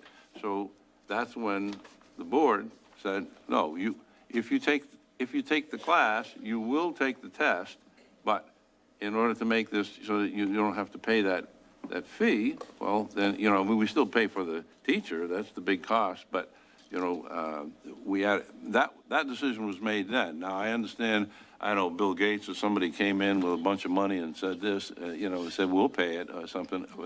I don't know how that, so that's a different story. If you want to fund Can I ask a point of information? Just a point of Yes, information? Ms. Clay. So my concern about this conversation, because I'm all for paying for anything we can, all right? However, I think it might be more effective for the board to study the impact of that, what you're willing to pay for and consider it in the budget. I don't know that that's part of this vote. That's what I'm asking. Well, it's right here. It talks about it. But you're allocating a budget, Yeah, well, perhaps. okay, well, this is, okay, that's saying. true, but, It's just a point of information. the budget decision was made right here. No, it's fine. If you're all comfortable, please go through it. So just to, We could Okay, we approve, can discuss this later. again, but we could approve this here, and still, when the budget comes up and they say, see, we were planning not to pay for this, the board can decide, no, we want to pay for this. so if we're looking just some rough numbers from last year, about $27,000 in AP fees and $22,000 in ECE fees. So we didn't pay any ECE fees, but we carried all $27,000 AP. So, and now we're adding, if you look at the course of study, we're adding about 5 or 6 ECE courses. So we're hoping that we're gonna get at least another maybe 100 kids to take different ECE classes. We're talking about at least, we want $100,000 in that line in order for us to be equitable and, not sway kids one way or the other. Noted, Mr. Chair, noted. Thank you. Well, I think this needs a wider discussion than another, because I'm not gonna, I don't know what to make of this. Mr. Wallace, then. Yeah, I think what she was trying to say was that we should possibly send it to go and have like a study done so we can see numbers and then come back. So we're not talking about like hypothetical situations, but that's not really my point. I wanted to just ask a question about, just the career and tech ed path and just possibly understanding a little bit more what you guys are doing on that. I know I have a parent in the SGC who's talking about how her student has taken the highest level of computer science that you guys have to offer, and I believe her student has 2 more years. 2 more years left. So she's just kind of wondering where that leaves her student. And I see here that you're possibly adding, or you have added things. Can you just explain some more of what you've added? So we've, for computer science, we've added ECE, Introduction to Computing for Engineers, for engineering. That's one of the ECE computer science classes we added. We also added a, let's see, we have another computer science class. So Data we- science. Huh? Data science. Yes, so data science, that was added last year, so that's another option for kids who are interested in computer science. And we have we have 2 AP computer science classes, right? We have AP Computer Science and AP Principles. Principals. So there's different levels. Okay. Yeah. So there's no way they're in the second year and they have done everything. They have All exhausted. right, there has to be a misunderstanding. That's fine. Thank you. Thank you. Any other questions? Question? Mr. Panos? You have a new course called Social Studies and History, an ECE studies course, right? So could you provide the syllabus and curriculum for this course? Since it's an ECE course, so it's from. It's an ECE course, right? Yep, so it's from UConn, so it's just like we would with an AP course. They provide the syllabus, they at least provide the framework for the syllabus. This is not a course Right. that we Can you design in just- isolation. And I'm asking, can you provide it to us? Yes. Yeah. I'd like to see it before I vote on it.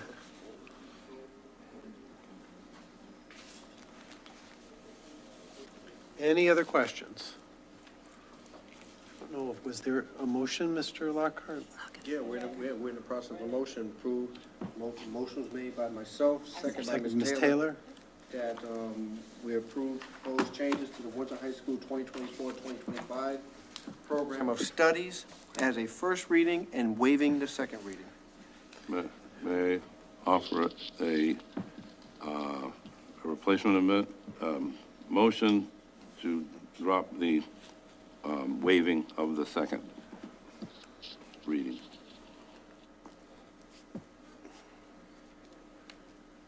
Okay, so there's an amendment. He has a motion. Okay. It needs a second. I'll second that motion. Okay, so So right now, he's offering a substitute motion. So there's a substitute motion that would change it to say, move the Board of Education approve the proposed changes to the Windsor High School 2024-2025 program of studies as a first reading, Correct. eliminating and waiving the second reading. That is correct. That's my understanding of the Everybody motion. understands that? All those in favor? Do you have something to say? I just want to, another point of information. So if this motion does not pass, do we not revert to the first motion? Correct. Correct. Okay, thank you.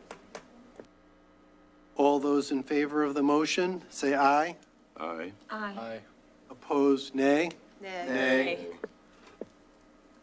Motion is defeated 3-5. Is there another motion? No, let's go back to the base motion.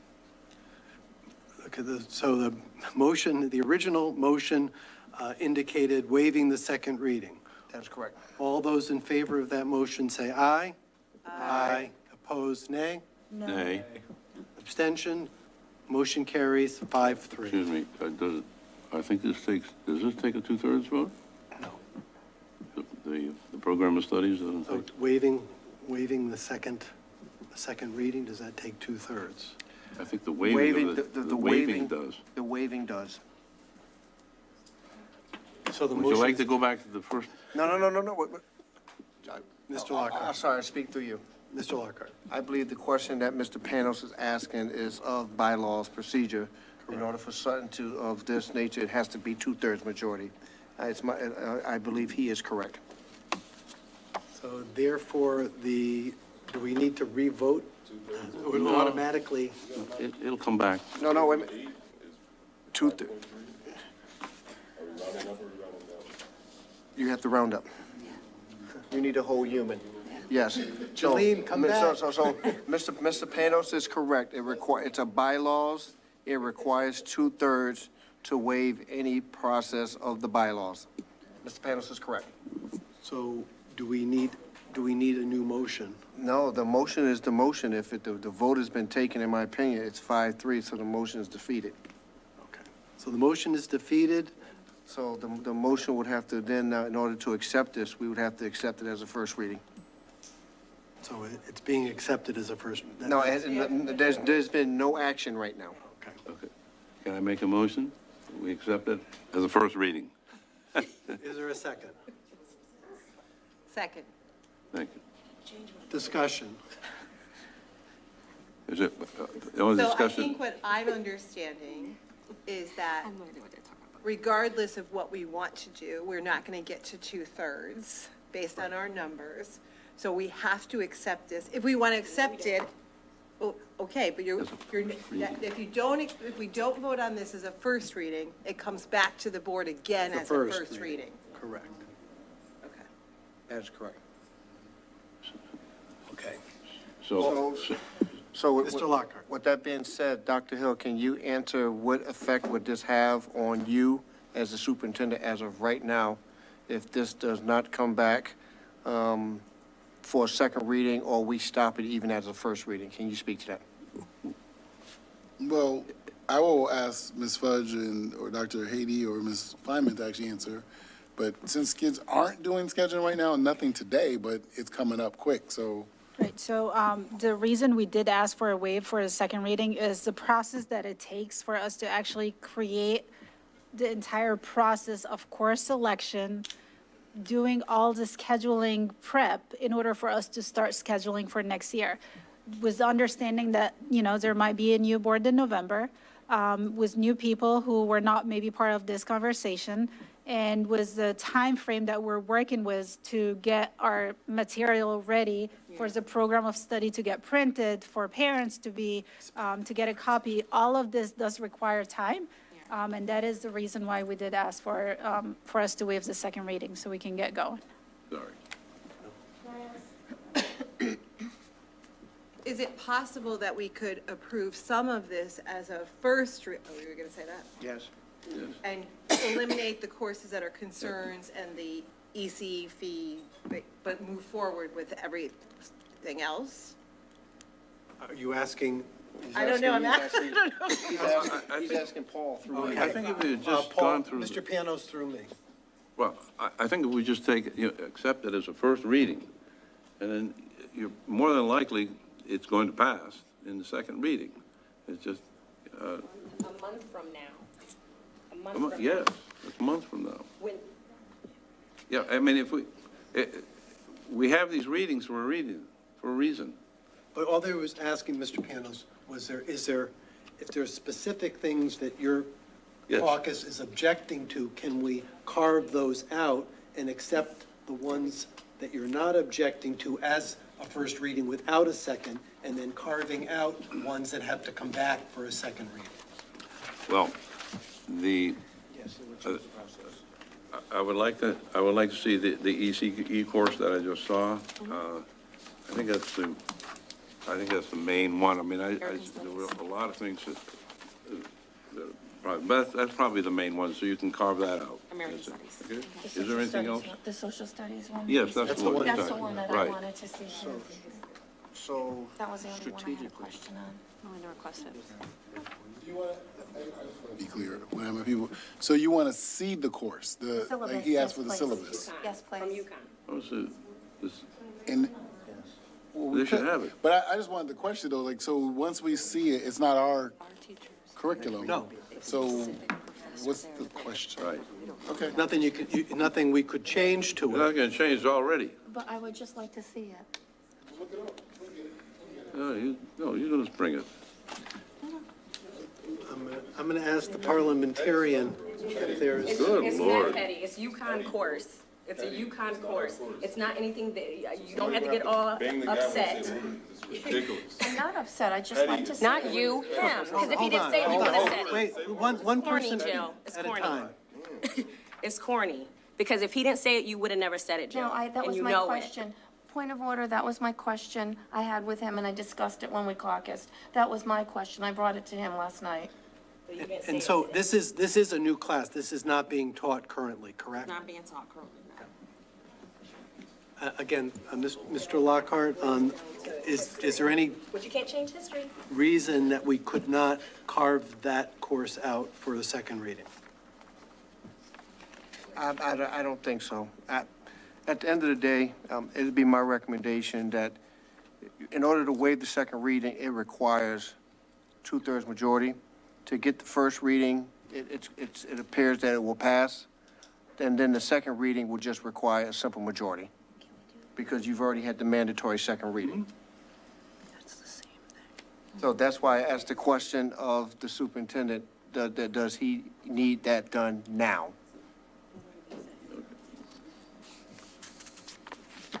Excuse me, I have a question.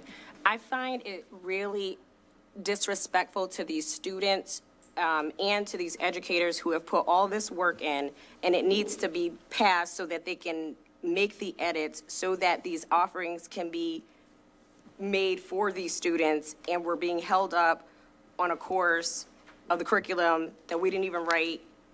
I mean, how can you come against UConn? Like, it's ridiculous. It's a course that students of right order. now are, Can we adjust the order? Mr. Panos? I mean, okay, ridiculous? I mean, this is the way we're you gonna said talk worse now? to me, Paul. Chill. This You is- said worse yeah, to me. Okay, chill. Mr. This is their point of order again. This is, now we're gonna have to talk, this is the way we're gonna speak Mr. up. Pam. You talk to me any old kind of way. You talk to all of us any old kind of way, Paul. And what we're trying to say is they're trying to do their jobs, and you're being petty, and it's ridiculous. I said it. Ridiculous. You have a bylaw for a reason. Okay.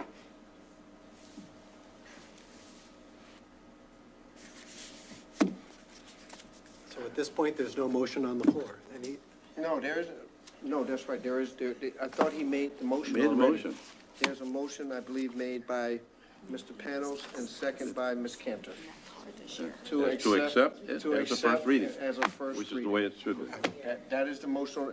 Ms. Daly, is that correct? Correct. So if this motion is defeated, we will have to come back to a new motion for a first reading. So we potentially could have to have a first reading in November And a and a second second reading in December. That's That's correct. the implication. That's the impact. Correct, so it should, Okay. that is correct, so please, But in the meantime, we're going to get the syllabus if we can and get it to the board Okay. as soon as we can. So, without further ado, all those in favor of the motion say aye. Aye. Opposed? a Nay. minute. Abstentions? Abstain. Motion carries 4-0-4. You're coming back, right? That's what it is. Okay, that's what I need to know. So, as my understanding, this is coming back in November For a first reading. for a second reading. For a second reading to the new board. Yes. That's everybody's understanding here, Correct, because it was passed 4-0-4. Okay.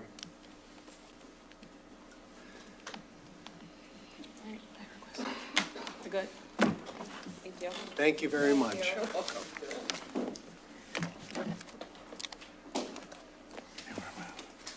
Next item, I believe, the way we've changed all this is the president's report.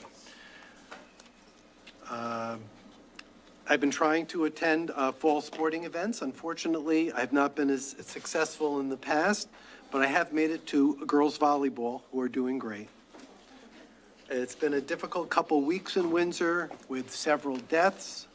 My thoughts and prayers are to the families who've been affected. It's great to see the awards that were given for attendance. You can't learn as well if you're not in school, and I know that attendance is one of those factors on the accountability report. A shout out to Dr. Hill and staff for the presentation and tour for the Windsor Citizens Academy. I had several conversations with attendees about the tour, and they raved about the presentation and the tour they got of Windsor High School. It was great to hear about Parent-Teacher Home Visit Week, another great effort to connect with families. A special thanks to Windsor staff and board members in helping out when we heard the initial report about Eli. And thanks for the board members as well and staff who attended the wake this afternoon. That is my report. Any questions? Next order of business is a discussion on DATCO's performance. We have a couple speakers from DATCO here. You can move to the hot seat, so to speak, and Ms. Batchelder, I'll let you kick that off. It's assigned to you, I don't know. Okay. So one of the few things before DACO begins from last meeting, so we've been looking to add bus routes and pick up and drop off times to Power School as another way for families to be able to access, because I know the app this year was tough for some families. The link was broke. You have to do you just have to do sometimes apps just don't work as well as we want them to. So it's just another alternative.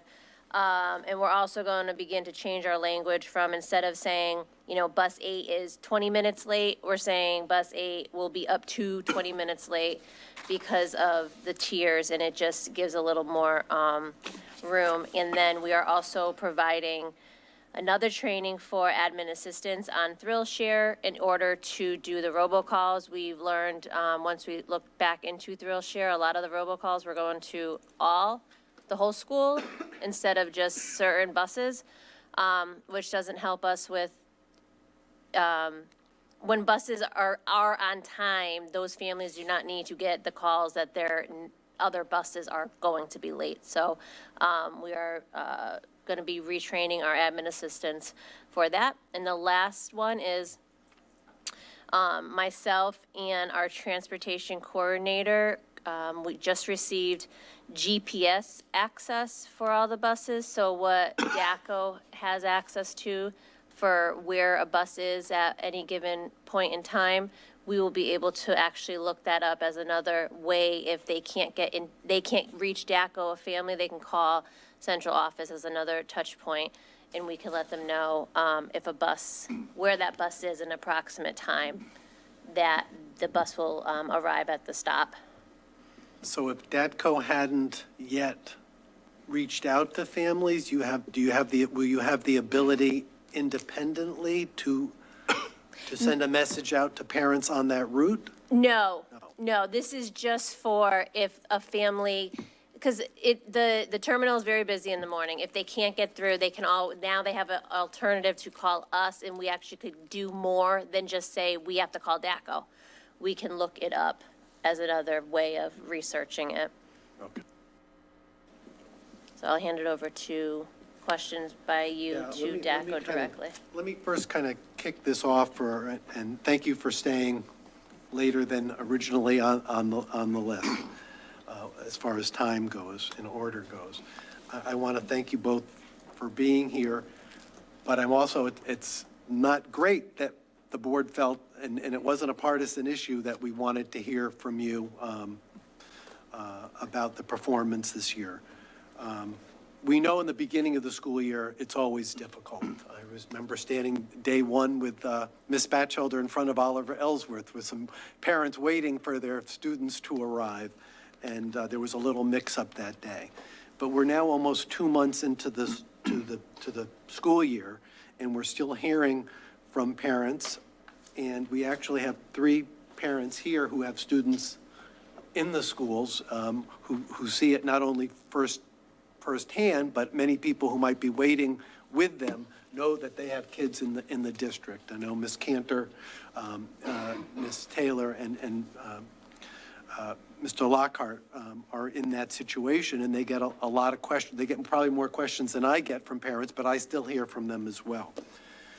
We knew coming from the pandemic the problems that we had and the need for doubling up routes, and you just didn't have enough drivers. And it wasn't just a Windsor thing. This was statewide, because we would hear from our counterparts that others were dealing, in other districts were dealing with some of the same things. And we knew we're nearby to South Windsor and Bloomfield, who also use DATCO, and so we knew that we were not alone. I'm president of the board, and I'm with a chair group throughout the state, and I'm not hearing, when I comment on this, I'm not hearing the same thing from most of my counterparts, that there's been a problem with the number of drivers and the like. And I think when you were here last time, you talked about that you need about 10% more drivers than, as far as the routes go, 10% more than you actually have. One of the presentations we had, or discussions we had earlier this year, talked about some drivers who are currently out, the use of drivers from other depots, and so I think we have a lot of questions about the nature of the staffing. You know, we had one 5-year contract with DATCO, and we had an extension of that. And many of us were very supportive, based on past experience, to support DATCO again for another 5 years. And that kind of faith and trust right now is lost. And I can speak for everyone, and I'm sure they're all going to speak, you know, to this issue after hearing from you. We knew this was also a more expensive contract. The nature of Teamsters, the unionization that was here, but I think we had hoped with the unionization that it would be more attractive for people to get their CDL licenses and things, and we would have a larger cadre of drivers that would be at your disposal. And when we look back years ago, we didn't have cameras on bus. We didn't have GPS systems available. And so we know that all of this is more, more costly. But I'd like to hear from you of efforts, because you've probably heard too concerns from probably from Danielle and others, and what are actions that you are planning to take to make things better here, and then we'll have a discussion. I'm sure others will have questions for you as well. Okay, Thank you. Staffing is the key. If we can increase the number of staff, that will really make all the difference to the day-to-day operations. Over the summer, historically at all the school bus companies, it's a time when you get some turnovers, people like retired, change of life, whatever. During that time, we took on 6 more people. There were, since June, there were unfortunately 5 that left, which was not unexpected. They were all for very different reasons. All of them had exit interviews, and there was a couple of things like leaving the state, moving to CT Transit, all different reasons, nothing consistent. So I'm confident there's nothing there which we could have learned from that to do differently. But the positive side is we took on 6 more people. At the moment, we currently have 9 people in the training school. 5 of those are on behind the wheel training. 4 are just going through the permitting process.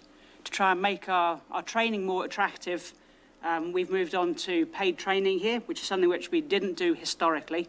But that's a way to keep people through the training process, as training can take quite a while. And we have worked with the state as well on reducing the amount of time it takes to get the background clearance. I think last time I came here, it was taking us 16 to 20 weeks. It's down to days now to get the background clearances. So that's a huge turnaround, which was helpful with the state.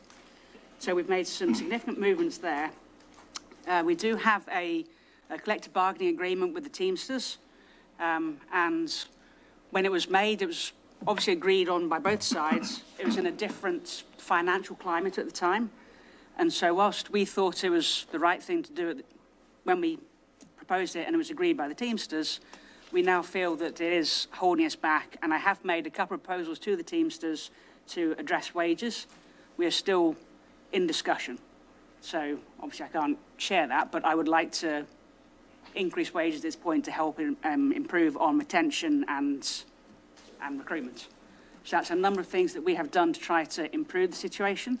We have also had a couple of our people within the group within Windsor become qualified as trainers, and that is very good. So I'm not having to send trainees out to other locations, which to be fair weren't far away, but it's better to train with your own people to help keep people within the group. So we've had 2 people recently qualified as trainers. We set up a training course within the Windsor facility, so that's also going to help us. So there's a number of items that we've worked on as a team, which I think is going to start showing more fruition as the people within the training school graduate. So there has been some significant changes. I just need those to flow through so you can actually see them more often on a day-to-day basis. So that's my efforts on staffing. And we have been working with some of our other locations where we have more flexibility on the pay to increase staffing there. So we are moving staff around to try and support the areas which have been struggling, such as Windsor, on the actual recruitment. So, number of items. Questions? Mr. Lockhart, and then go back and forth.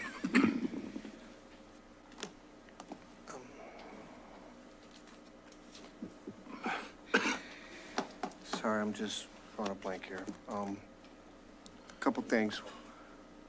I've been very supportive of DACO.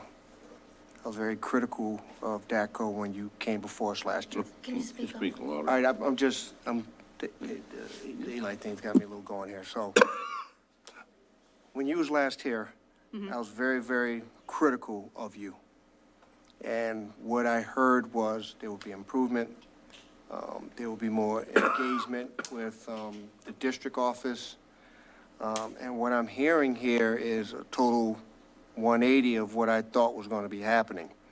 I know when we negotiate this contract, and we negotiated, I believe, for the best wages for your employees, since they were going to become a union shop. So I'm shocked to hear about there's wage issues. Or maybe I'm hearing you wrong, but you're trying to make the wages more competitive for retention. I'm hearing you say that you had 5 or 6 people that left and that the exit interviews were favorable.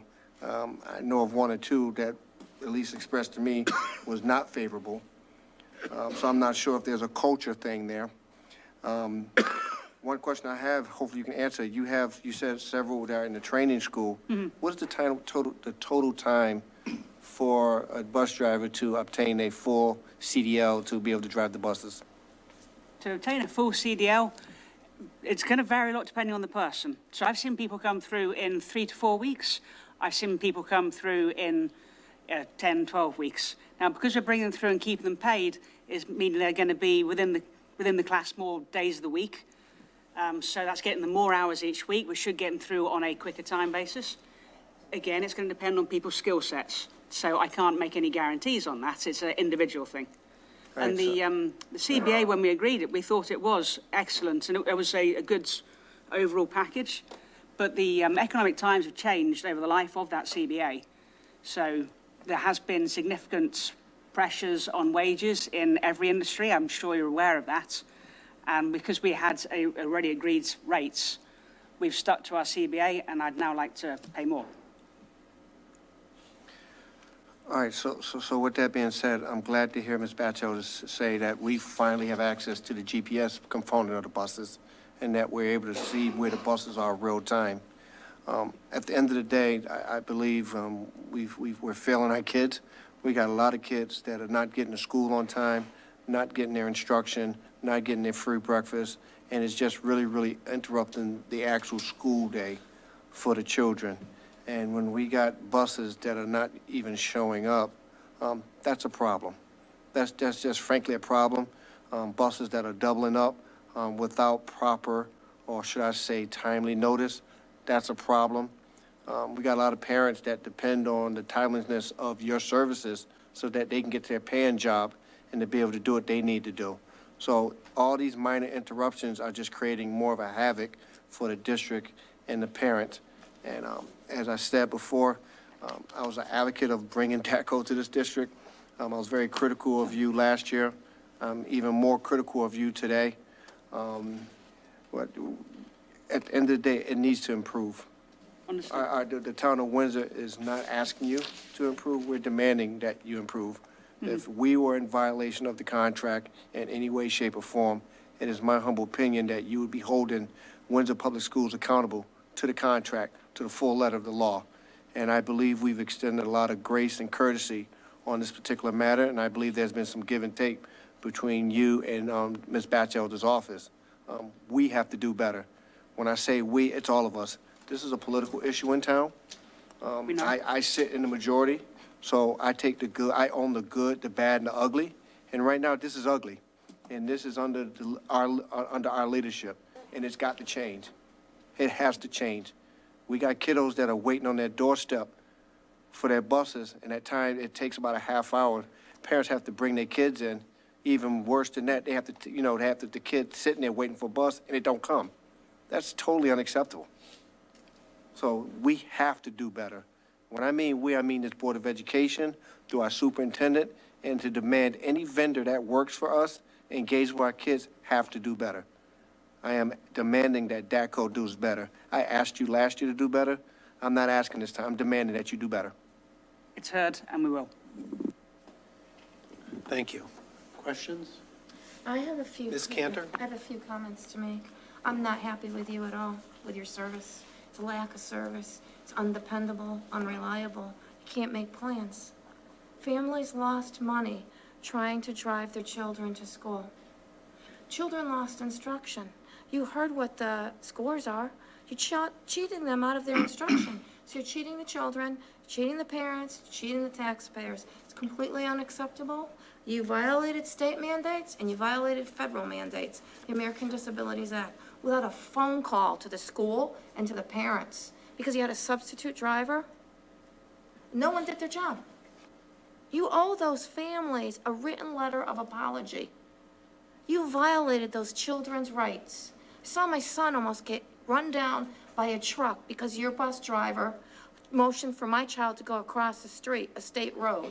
You know better. It's not the first time. This is what's going on. You take a lot of money from Windsor, and there's no improvement. I'm demanding a complete turnaround from you. If not, I know people who will be filing complaints to the state of Connecticut for the mandates that were not followed, and also for the American Disabilities Act. Those are federal violations that you did not comply with. I'm not happy with performance at all. I have people calling me all the time. I have people sending me emails, and I see people in public. It's a complete disgrace. So I want to know why, when I call your office, why people are rude to me on the phone and start yelling at me. To me, that's a way that you're showing them being rude to them. And the same thing with the bus drivers. That's no way to conduct business. We're the customer. Customers are not wrong. You're paid millions of dollars a year, and you don't even pay for the gasoline or diesel. So how are you going to make good on this with these kids, their instruction? How are they going to get it back? How are the parents going to get paid? People have to be at work at a certain time. They need their breakfast. I would have never renewed the contract. It has no metrics. I would have seen legal counsel and had it dissolved. I want to know what you're going to do. Why do you have bus drivers telling kids to cross a state road? Don't you have maps to see? Don't they have bus numbers on houses? Why are they doing this? That's a lot of different items. 105 is the time when I am aware we failed a service, which was one of the sped routes. That was one specific issue that has been dealt with through the disciplinary process. I understand how it happened. We put in measures to prevent that from ever happening again. So for that one, I sincerely apologise. It was an unacceptable error, and we've put it in procedure to make sure it won't happen again. Well, when you have a substitute bus driver, why aren't one of you on the bus to ensure that every stop is made so every child is picked up? When we bring in substitute bus drivers, we bring them in and we give them the same local training as we would do for a local driver, so they get to go and run the route, understand the route first. This specific issue So, I'm sorry, you were the one that dealt with it. So, The driver just didn't go to the stop. yeah, so the driver thought that that route wasn't on that day, and all I can do is apologize. That was dealt with through our procedures. Did you apologize to the families? Each student that was on that bus? For the American Disabilities Act? No? We didn't, I don't think we have, no. no. I think you should. I think you should send them a written letter of apology. Yes, I could certainly do that, coordinate it with Danielle. And also, when it was audience to visitors, a parent called in and was saying how bad the children were on the bus. Do you have videos? What do you do about that? We do have videos. We train our drivers on student management and mandated reported requirements. And then we will share videos and any behavioural issues with Danielle and the Transportation Office so that our driver can take action, but also that can be passed on to schools for the schools to take action.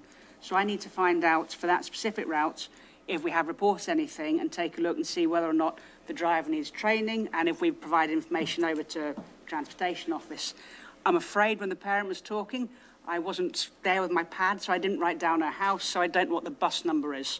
So if I could have a favour of someone sending me over the bus number tomorrow, I can then investigate that specific one. Batchelder should be able to do that. I think Yeah. it was a Peconic one. I think it was Lighthouse. Lighthouse Hill Okay, to Clover. yeah. So we need to follow up on that exact bus number and take a look and see if the driver needs additional help on student management, if we need to take down videos, send that over, and that's something we'll frequently do. So we need to look at specifics on that particular case.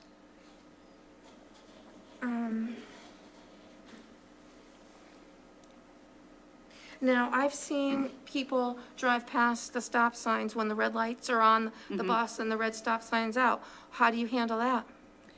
The driver has, should be reporting that to the depot. We have Pardon forms. me? The driver should be reporting it when they get back. We have forms there which we should be filling in and taking round to the police station. We do that frequently. There are other ways that we could work with the district to help stop the violators on this, but we need to be sure that this gets followed up properly so that tickets are issued. That's not something we have control over. All we can do is pass reports of this over to the police. Okay, thank you. If it's a regular problem, then we would need your support with the police to make sure the police are following up, because we can just walk in and say it's written down and that's it. I need them to actually follow I up. called Windsor Police Department one day. You know. Okay. They saw the video.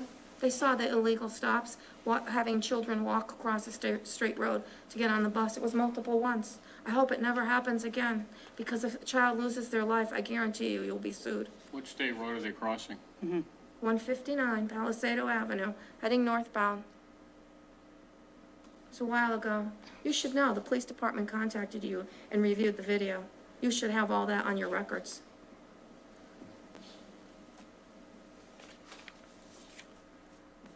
Ms. Cantor, anything else? That's it, thank you.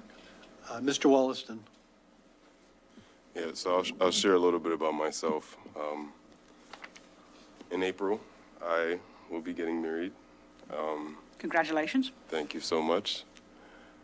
My beautiful, lovely, lovely fiance, right? A few nights ago, I was out with some friends and my phone died, and I didn't have an opportunity to communicate with her, and I stayed out late. That greatly affected our relationship. She was not happy. How do you think parents feel when their child isn't communicated for, when a bus doesn't come, or when a bus is extremely late, or they leave with the expectation? And this is just me with my fiance. This is a mother and a child, and a father and a child. Do you guys value communication? And if you do value communication, how do you value communication with your funds? What are you doing to ensure that there's better communication with the money in your budget, as far as hiring positions or paying people better that are responsible for communication, or seeking more ways to be able to communicate? Because there's a clear disconnect in when parents are calling DACO, when the district has to contact DACO. We're seeing a huge problem in communication as well, because the buses coming late is one thing, and then the issue with communication is a whole other thing. I understand what you have done with the GPS, which will help us better understand and communicate with our constituents, but where are you at and how you value communication and what you can do to ensure that you're communicating better with the people we serve? Communication is a big term. What are you talking about in terms of communication? Because we don't communicate to the parent. We communicate to the town, and the town sends the message out to the parent, so we don't communicate directly to the parent. So in the morning, we will send an email to the town, and it will say, JFK bus 2 is going to be 20 minutes late. And do you believe that your communication is adequate? It's as accurate as it can be at the moment, and it can change as time goes on, and so we continually try to communicate through the day. So we have the drivers, we're calling out to the drivers at 7:15 in the morning after they've done their high school run to make sure they're still on time, and we're calling them at 8 o'clock in the morning, which is after they've done their Sage Park, to make sure they're still on time, and we will send more communication out at that time if a bus is running late because it got, for whatever reason, it got stuck. So you believe that you are adequately communicating as best as you We can? can always communicate better. Okay, I prefer that response much better because I don't believe you're adequately communicating. Thank you. Any other questions? Mr. Panos? With your drivers, so when you train them, do you have a contract that says that they have to stay with you for a few years after the trainings? And you pay for the training? We pay for the training. We have a agreement they sign if they take the paid training. They have the option for paid or unpaid, depending on their personal situations. They're generally taking paid. They have a agreement they sign that if they leave within X amount of time, that they have to pay us back a certain amount. Just as a way to try and make sure that if they come to us and take the paid training, we actually get something back from them, as opposed to them coming to us to get a CDL to then go and drive CT Transit or whoever. So yes, but So, okay, so you do have some kind of. Yeah. Okay. So, but, yeah, I would imagine you would have had something, like you have to stay for a couple of years or something, or a year and a half. But you say if the person pays it, for himself, pays it out, then you have to release them anyway? Is it, how do you I work can't it? force people to stay in a job they don't want to be in. Sure. So, yeah, we have to give them the opportunity. If they are going to leave, they're going to leave. And we just say, because you're left within X amount of time from achieving your license, then you owe us a certain amount of money. You owe us a certain amount, right.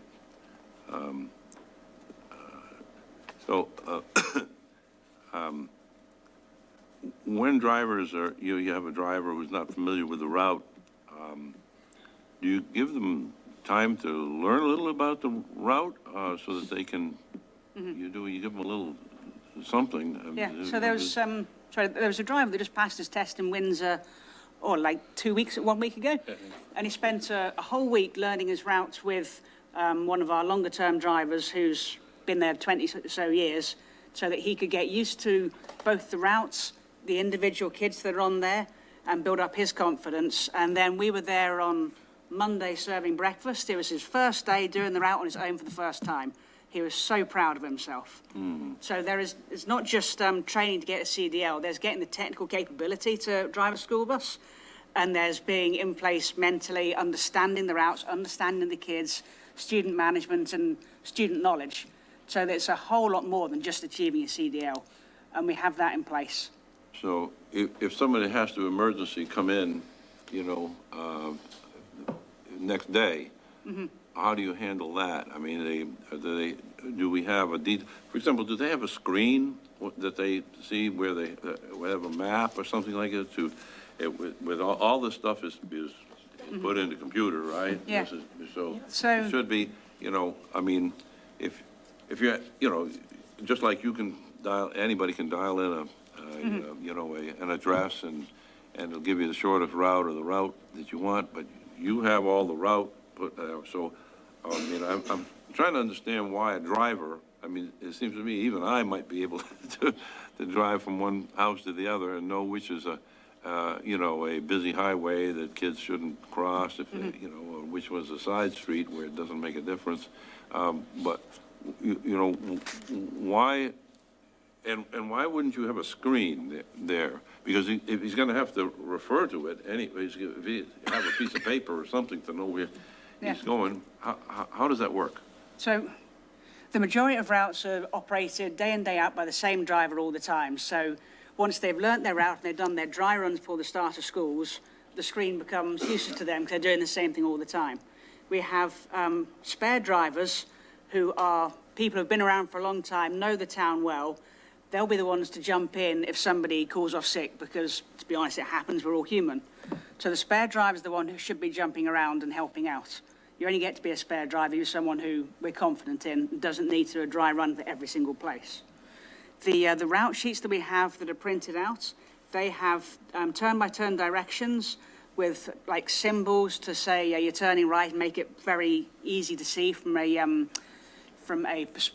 when you're going down the road. We have tried screens in one location. We did it in partnership with the Board of Eds.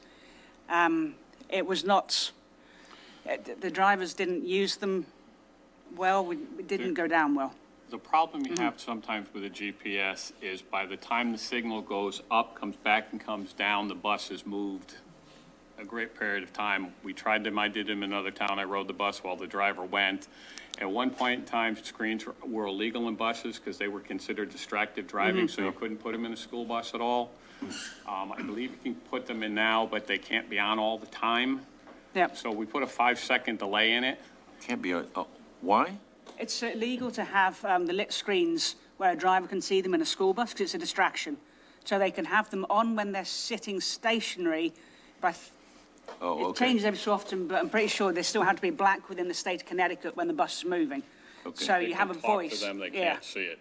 It's not going to be a simple fix like you think. Okay. All right, thank you. Anybody else over on the side?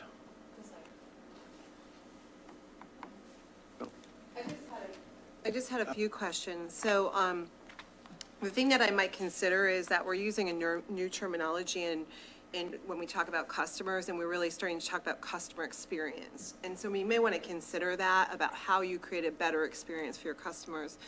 The other questions I had are, is the app that you're using that's demonstrating differences in time, is that your app or is that our app? That's our app. Whose app is that? The parent downloads an app to figure out where their bus is. Whose app is that? Who purchased the software for the app?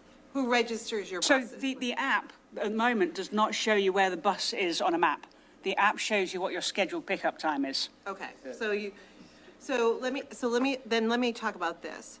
So I would suggest perhaps an investment in technology. So I understand there to be bus runs in Minnesota where it's too cold for a child to stand outside. And so they actually get a text alert 5 minutes before that bus is supposed to come that says, hey, your bus is coming in 5 minutes. It's live.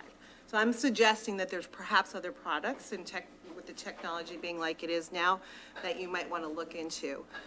I do have a question about how our special education students ended up without buses. So I think what I'm understanding is you had a call out at the high school, so those bus drivers were already moving, and then you deprioritized somehow. I'm trying to understand how special ed students ended up with no buses on multiple routes. To the best of my knowledge, it didn't happen on multiple routes. It happened once at one stop, and we missed either 3 or 5 children. Either way, it's not good. It didn't, to the best of my knowledge, what I've been told, it didn't happen multiple times. We can't say it anymore. It was a mistake on our part. We feel terrible it happened. The driver didn't go to a stop. All right, so then I just understand it better.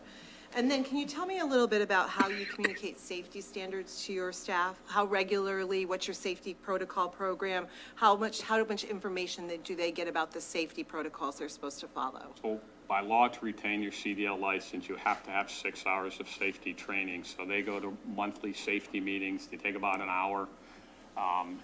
We also do other routine type of safety training with them on seat belts, harnesses, all those type of things.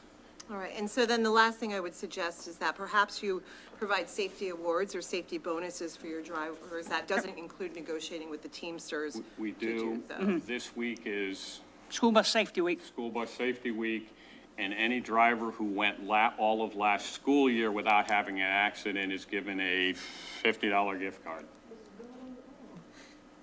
So it might just be something to consider more recently, so that a driver who has a history of good performance and good safety starting this school year, who did all their routes correctly, who did all the things, you may want to consider about how you schedule that so you don't lose those drivers while you're negotiating higher pay. Contractually, they also get, I believe, and don't hold me to the number, $50 a month safety bonus through their negotiation, through their contract.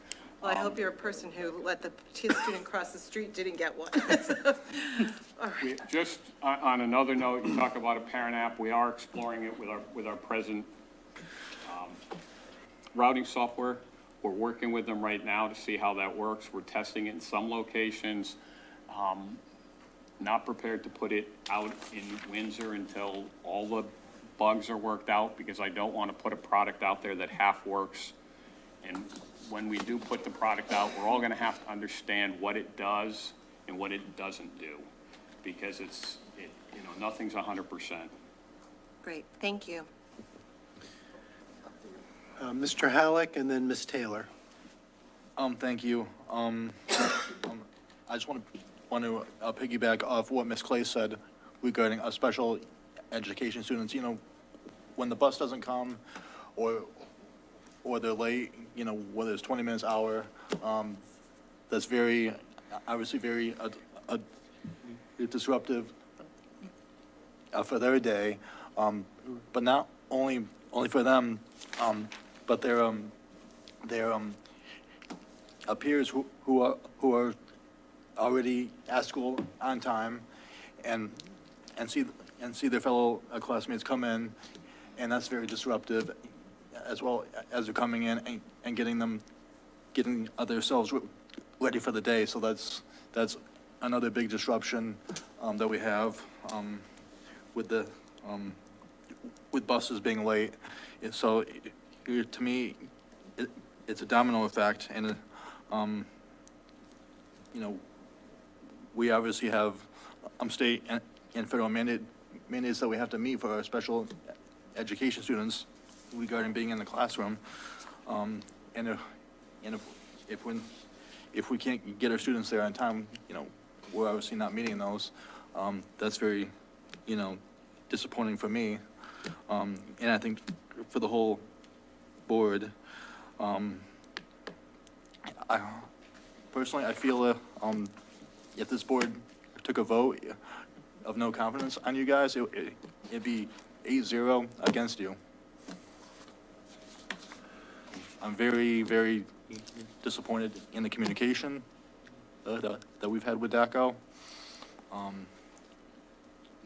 You know, and obviously with parents too, you know, if their kids are getting late to school, they're getting to work late, you know, they have to hear it from their jobs as well. So, you know, that's another thing to consider. Mm-hmm. And that's all the comments I have for you guys. Thank you. Understood, I'm sorry. Thank you. Ms. Taylor? So, hi, I'm one of the parents from the bus that never showed up. So I find it alarming and astounding of your lack of knowledge of the incident. I think Ms. Clates just asked you and you didn't even know what happened. The fact that you just said that it was just a couple stops that were missed is, if you don't know what you're talking about, then you're misinformed. But if you do want to act like you know what you're talking about, that's a lie. Children that get door to door, it's not multiple children at every stop. It's one child. And you got the wrong person, because guess what? One of those children was a board member's child. And so I had to drive my son to school an hour late because we were so afraid to leave, because what if the bus came? And I want to keep him on his schedule to a certain degree. We get there, and Sage Park was not notified. I spoke to the principal, spoke to the secretary in the office, and when I came out, one of the students that's usually on my son's bus or van had to, not only is he late now, he said, they didn't come for us. And I'm like, yeah, I know, honey. He now has to wait in the office for his para to come. So now he's even further delayed because now the para has to come down and get him, and the whole day is messed up. They've missed breakfast, they've missed the morning meeting, which includes their SEL and all those things. And so you've now, it's a domino effect to Mr. Halleck's point of just changing the trajectory of their morning and their day. So for me, the lack of accountability is astounding. The lack of knowledge of the biggest incident that has happened, but maybe not, since we're giving out $50 if you didn't hit another freaking car. That's crazy.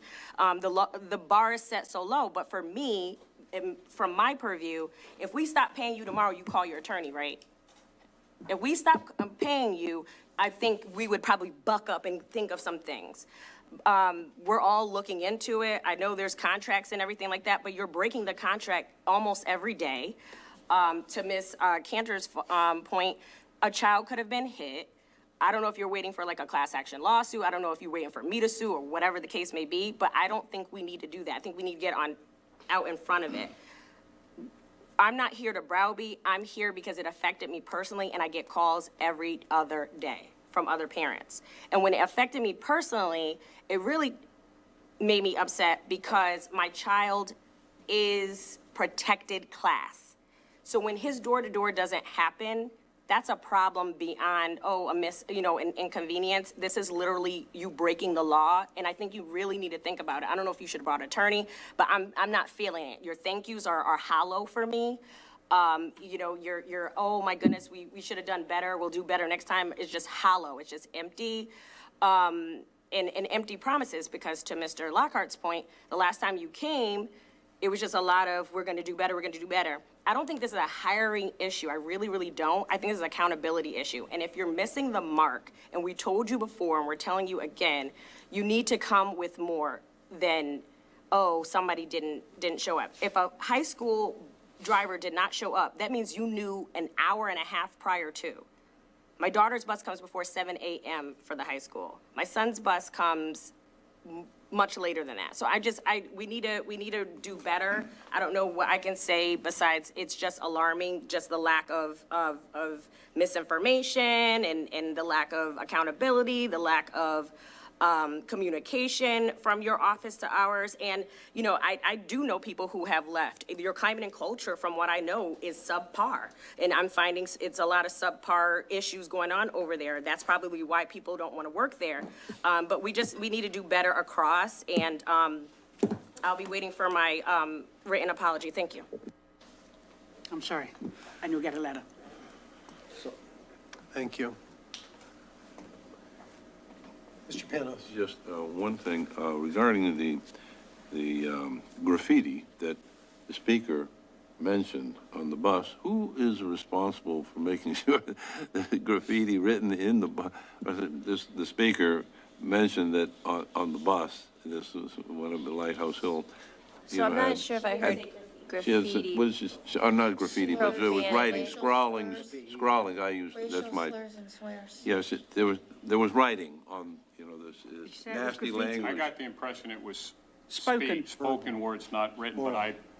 Oh, it was just spoken. Oh, I'm sorry. Okay, I'm sorry. Unless I misunderstood. Okay. Anyone else? Mr. Lockhart. So, DACO, what you have succeeded in doing is unifying this board. I think that gets us a vote.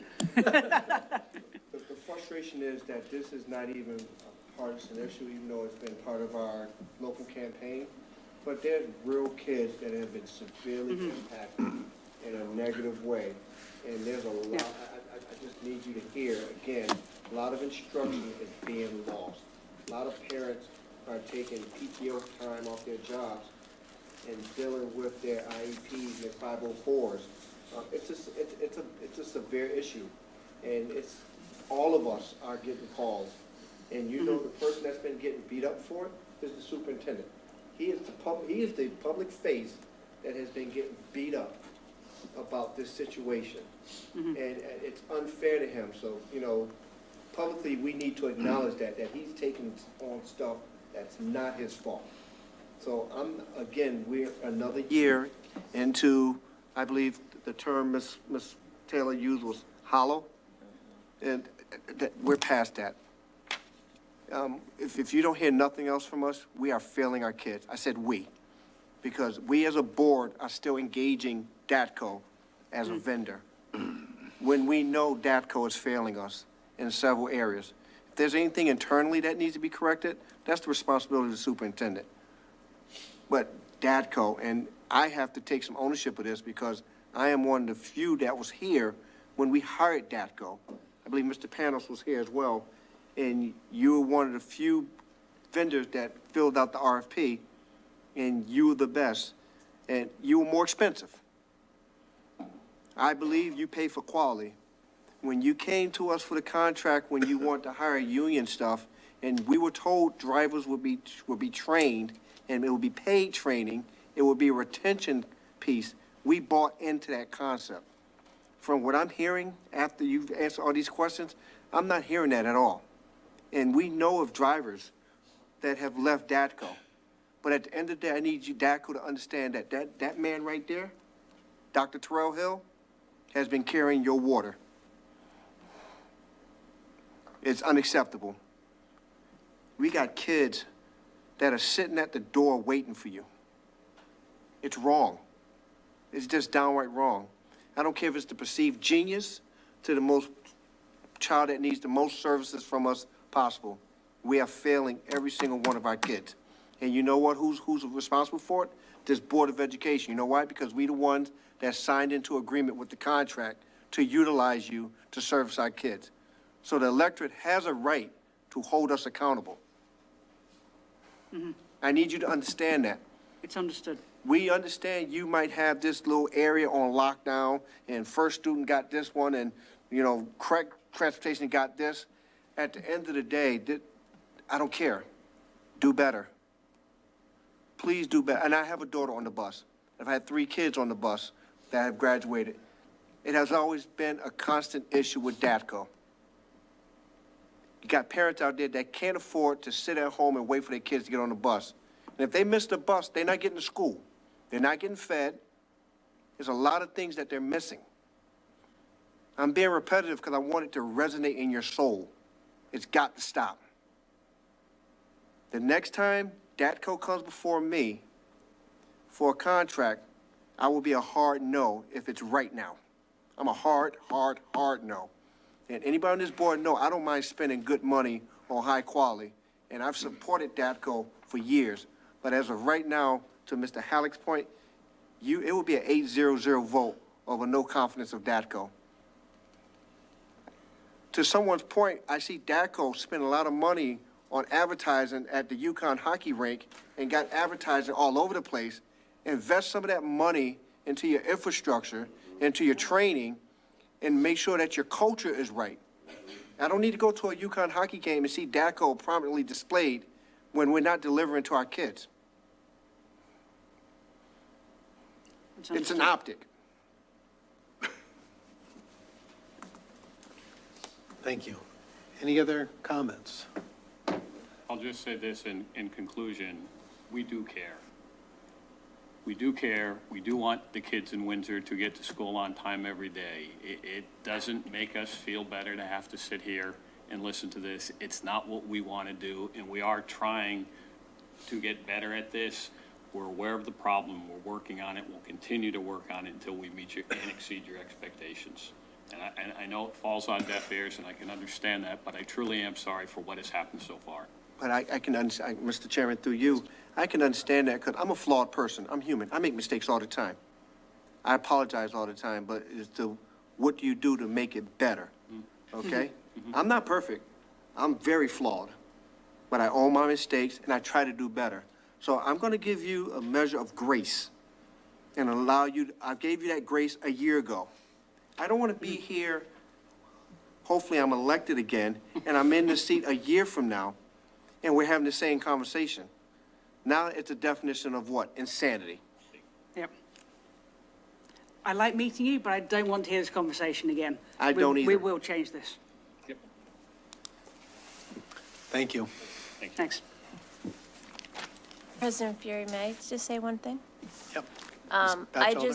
So I was taken aback a bit when you said about the culture, because I need you guys to realize your culture is not right.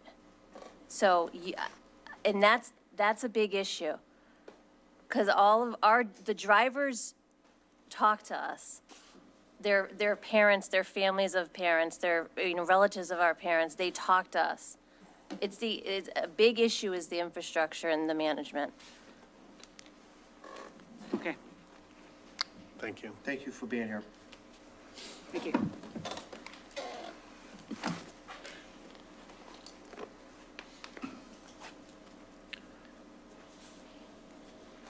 Next item have I on the agenda is school liaison reports, and based on the time, if you could try to be brief, one or two items per school if we can. First, Windsor High School. Just lifting the fact that there's parent-teacher conferences on Thursday, 3 to 5 p.m. and 6 to 8 p.m. Our student lifted a lot of the things that I was going to say, but just again, we are all devastated by the loss of Eli, a classmate of, my child and my niece, and the wake was hard, and the family is so strong, and as a parent, it's heartbreaking. As a board member, it's heartbreaking, and I told kids I was going to mention it, and I just want to lift the football team in its entirety, and thank you to everyone who's reached out in different districts. It's been really, really hard, and when something like this happens, the buses don't mean anything, AP payments don't mean anything, nothing means anything when there's a child that's gone. So I yield my time to Nathan, but I'm literally sick over this, and just lifting his parents, who I know. So we're just thinking of Eli, number 65. Mr. Wollaston. Thank you, Ms. Taylor.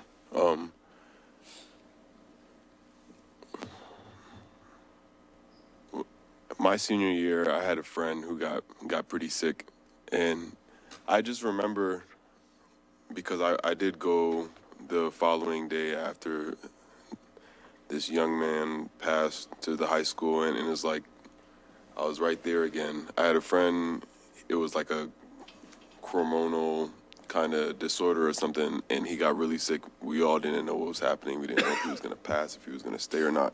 And I just remember being so young and not understanding how we can be so young, but life can be so fragile still. So I truly am praying for this district. I'm praying for these students and their families and the teammates and everyone who's connected to this life, because it is truly a hard thing to go through. It's for a mother, it's just, I can't even imagine how they must feel, but we are truly thinking of you and praying for you. I'll yield the rest of my time as well. We can update on other things later. Any questions for the high school? Mr. Lockhart. Yeah, I just want to say on behalf of me, I just want, thinking about Mr. Parker and everyone in the building. Also, it's been difficult. I want to thank Dr. Hill. He was one of the first people I called when I found out about it. I called Mr. Panos, I called Mr. Fury. It was just a devastating situation. I want to thank Ms. Taylor, Mr. Fury, for being boots on the ground from the word go. It was a very, very turbulent 2 hours, 120 to 180 minutes, where the staff, I don't know how they held it together, but I just want to thank them through you, Dr. Hill. They held it together the best they could, including the next day and then 48 hours after the fact. But when word got around that building, your staff did a phenomenal job in holding that building together and really being there for the kids. It was difficult for myself, Ms. Taylor, and Mr. Fury. I'm kind of hardened on a lot of things, but I had to sit in the corner and take a knee. It was just something that's, we expect our children to come back home to us, And I just want to thank you, Dr. Hill, and your staff for everything that you guys have extended to the family, the staff, supporting the football coach, the athletic director, and just everybody in the building. It's still a difficult time. We went to the wake today. I'm still, I can only speak for me. It's just devastating, and it's going to take a while for us to heal from this. But I believe the resolve of Windsor and this board is going to be really good to continue to support you, Dr. Hill, to get us over this tough time, as well as the family. Thank you. Sage Park, Mr. Halleck, and then Ms. Claes. Thank you. October 25th through the 27th, our parent-teacher conferences at Sage Park.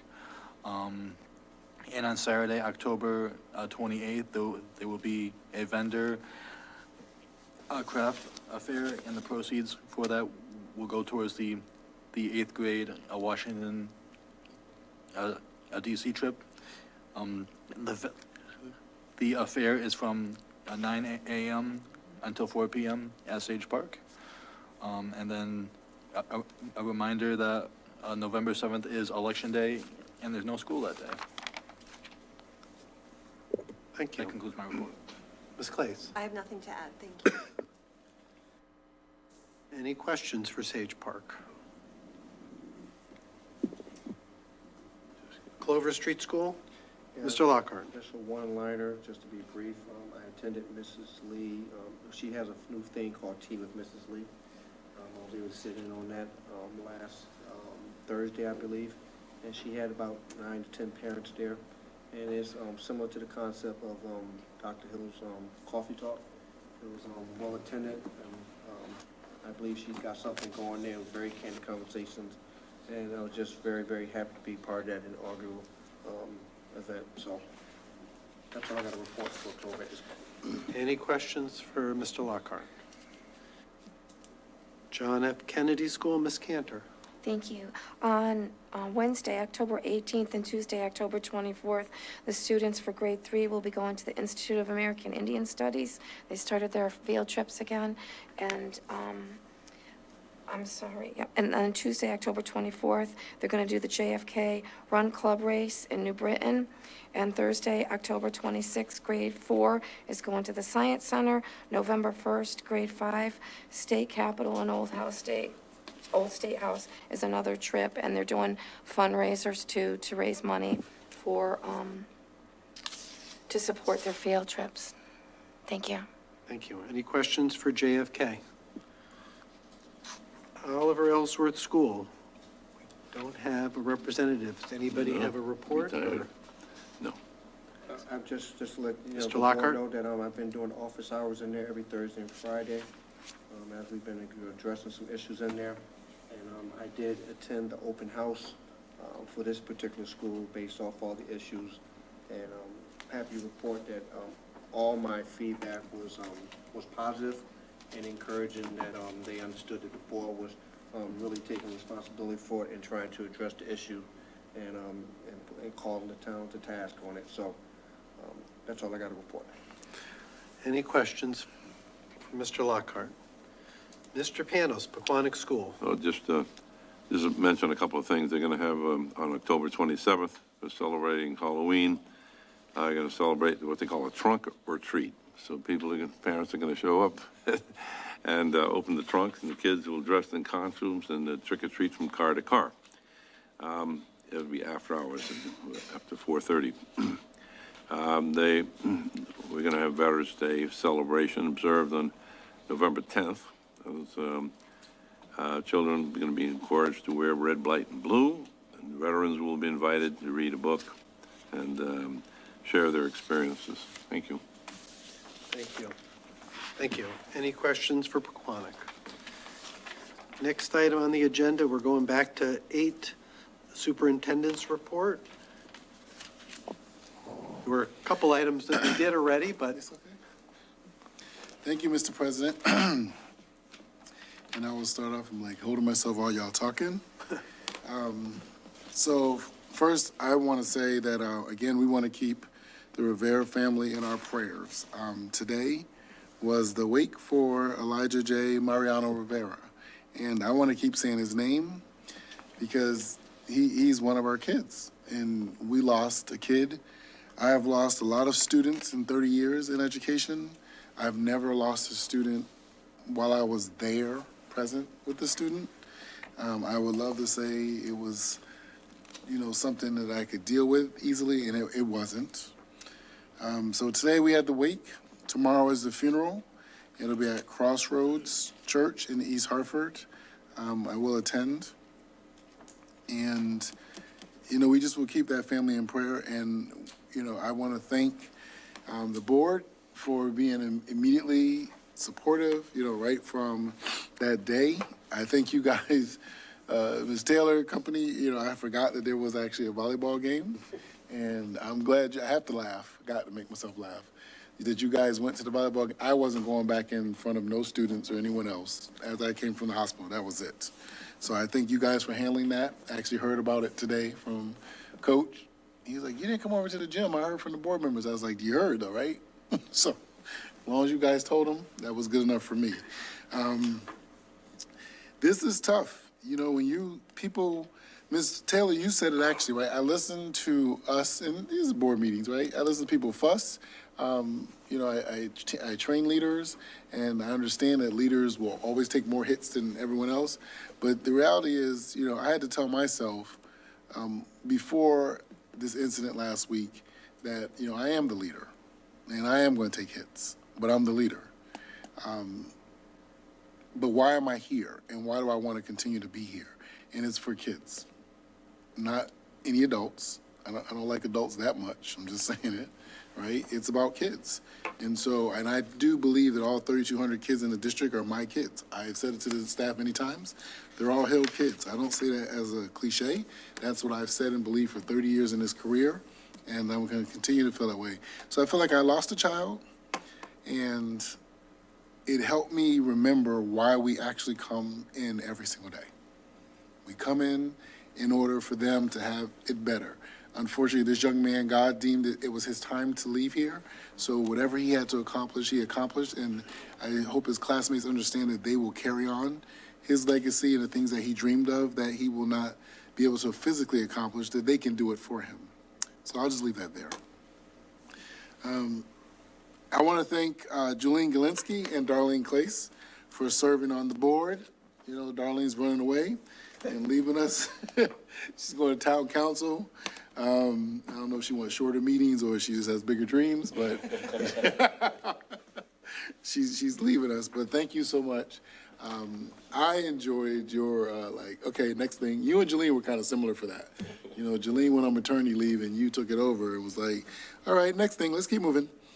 And on Wednesday, November 1st, we will be holding our annual Service Awards celebration, which I really love, recognizing employees with 10 years experience and then every 5-year increment beyond the 10 years at the lodge at Meneely's in South Windsor. Over 70 district employees will be honored that evening. Is it a different place? No. Oh. Either with the funeral lodge? No, we're not going back there, not for that. Okay. Election Day, Tuesday, November 7th, is a professional day for district staff. There will be no school for students that day, as Mr. Halleck had already stated. The swearing in of new board members, whoever gets voted in, will take place on Monday, November 13th at 6 p.m. In Town Hall Council Chambers. The organizational meeting will immediately follow and will be televised and live streamed. After the organizational meeting, the board will convene for a special meeting / board orientation by Attorney Tom Mooney here in the boardroom at LP Wilson at 7 p.m. This meeting will be in person only. And I just had a coffee talk for this month earlier before the board meeting, and my next coffee talk will be Tuesday, November 14th. And the location and time, check the website. It will be given to you later. I would like to ask Ms. Batchelder at this time to give us an update on our efforts to deal with the mold at OE up to this point. Yep. So our humidity levels, our recent humidity readings, were between 35 and 37%. So we shut the dehumidifiers, the commercial grade ones, off last week because that's getting too dry. The balancing air quality is still taking place. So we did shut the dehumidifiers off. We weren't sure if we were going to put them back on, but at this point, they are off. We're returning them. Those are the ones that we rent. But we're still keeping the ones on in the classroom. They're set to 50, so they're hardly working at all, actually, but they're there in case the humidity increases. The air duct cleaning was completed on October 5th by Better Air. This was a crucial step to enhancing our quality. We're anticipating that detailed report to come within the next week.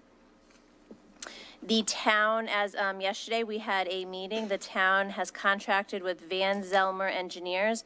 They'll be performing a study over the next 3 weeks to determine exactly why the building humidity is so high. We also contracted with Enviromed, who will do the slab moisture testing. And we also contracted with Gale Associates, who will do the infrared envelope analysis and pressure testing envelope assessment. So that, I'm actually looking forward to that. I want to see how that, because they're like literally everything's going off and they're going to be able to see if there's any holes for moisture, areas that maybe moisture's coming in that we can't, see or detect. So a lot of good stuff over the next couple weeks with that. And so I hope to be able to give you concrete answers once this is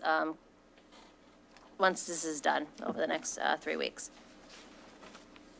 Thank you. Any questions for Dr. Hill or Ms. Batchelder? And I saw Ms. Claes. I just wanted to make you aware at the Planning and PBC Commission, the Planning Board and Commission, there will definitely need to be another allocation by the town to complete the work. There's not enough money by their estimate, so we should just watch that carefully and make sure that you have the board kind of supporting you to do that and make sure we get that allocation done. From the town. From the town. So people understand from the town. It's not going to be enough. According to the PBC, the work that's good, the work that's been put aside for the studies and what they probably have to do is they're going to be a little short. So. Okay. And we also, I'm keeping that running tab of everything that we've been paying for.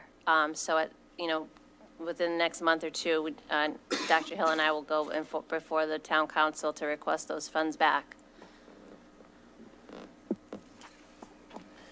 Any questions, further questions? Ms. Cantor. I just wanted to say I'm running for re-election. I don't know if I win, but I really enjoyed working with everybody. And you can't get rid of me that easy. I'll come to the board meetings.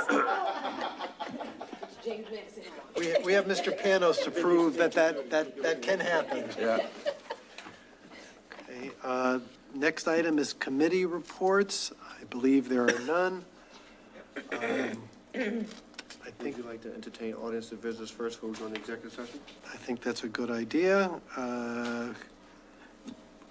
Do we need a vote on moving that? Is there a motion? Mr. President, I move that we address agenda item 12 between agenda items 10 and 11, and then go back to the regular agenda. Is there a second? I'll second it. Motion made by Mr. Lockhart, seconded by Mr. Panos to put audience to visitor next. Any discussion? Seeing and hearing none. All those in favor say aye. Aye. Opposed, nay. Abstention. Motion carries 800. Ms. Daly, we're at audience to visitor.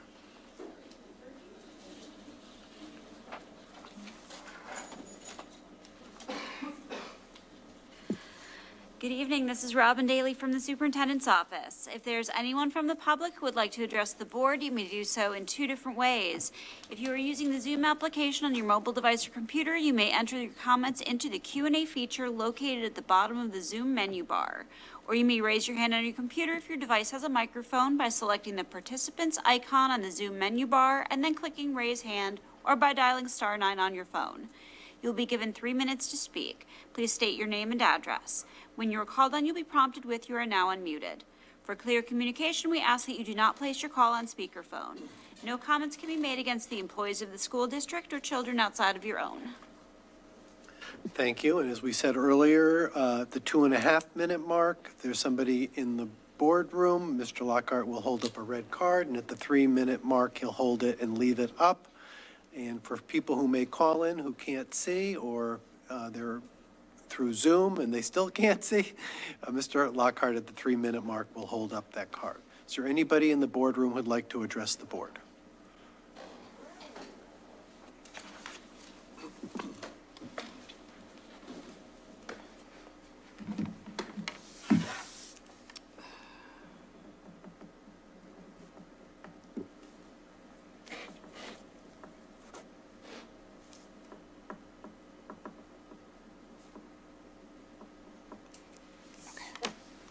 Hi, good evening. I figured, I'm Nicole Archer, 115 Pierce Boulevard. I figured if I'm gonna be here until 10 o'clock, I might as well say something since you moved it. I don't have much to say. I think in regards to the OE mold, I do have just a question in regards to how are we determining, how are we better knowing if the students and the teachers and the staff are noticing improvements in their own health or, lack of impact on their health based on what has happened in the past. There's a teacher that mentioned to me that, she's had at least 6 students out last week, kind of like a running number for her where she's noticing that kids are kind of dropping like flies. I don't know what these numbers are exactly in regards, across the board for the school, but I just kind of question, how are we making sure that we are seeing improvements with all the remediation that, the town and the board is actually paying for? And that's it. Thank you. Anyone else in the boardroom who'd like to address the board?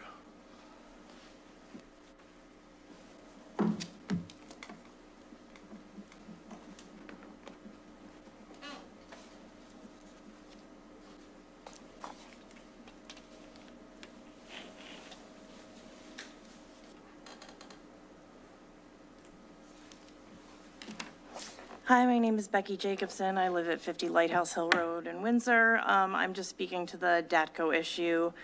As a parent, I find this very frustrating, and to listen to the board, there was a significant browbeating tonight, and that's great, but I don't see how there's an action item here.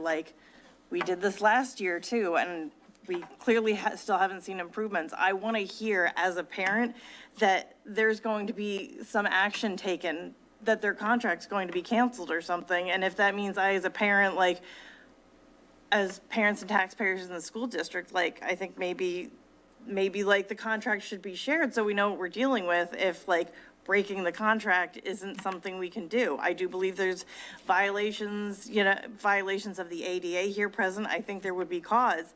And I have 4 out of 5 kids who don't take the bus in the morning, and I'm now a working parent where I wasn't, all these many years prior.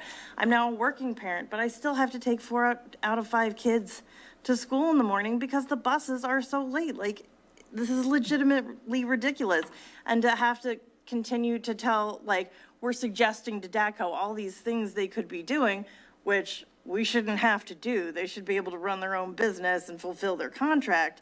But I mean, if they're only just now considering paying their drivers better, I don't know what that really says. And I mean, quite frankly, if I'm looking for jobs and I Googled Amazon warehouses and they're paying $20.40 an hour, I can guarantee you I'm not going to be looking to drive a bus and not deal with kids if I could go work at Amazon. So yes, of course they need to be paying better, but if that's not what they're willing to do, and this has happened for this long, then we need to look at breaking the contract and finding something better, because as a parent in this district, this is not sustainable. Thank you. Thank you. Anyone online would like to address the board? There are no hands raised on Zoom, and there are no questions in the Q&A feature. And without objection, I'm going to close audience to visitor. Okay, can we go on?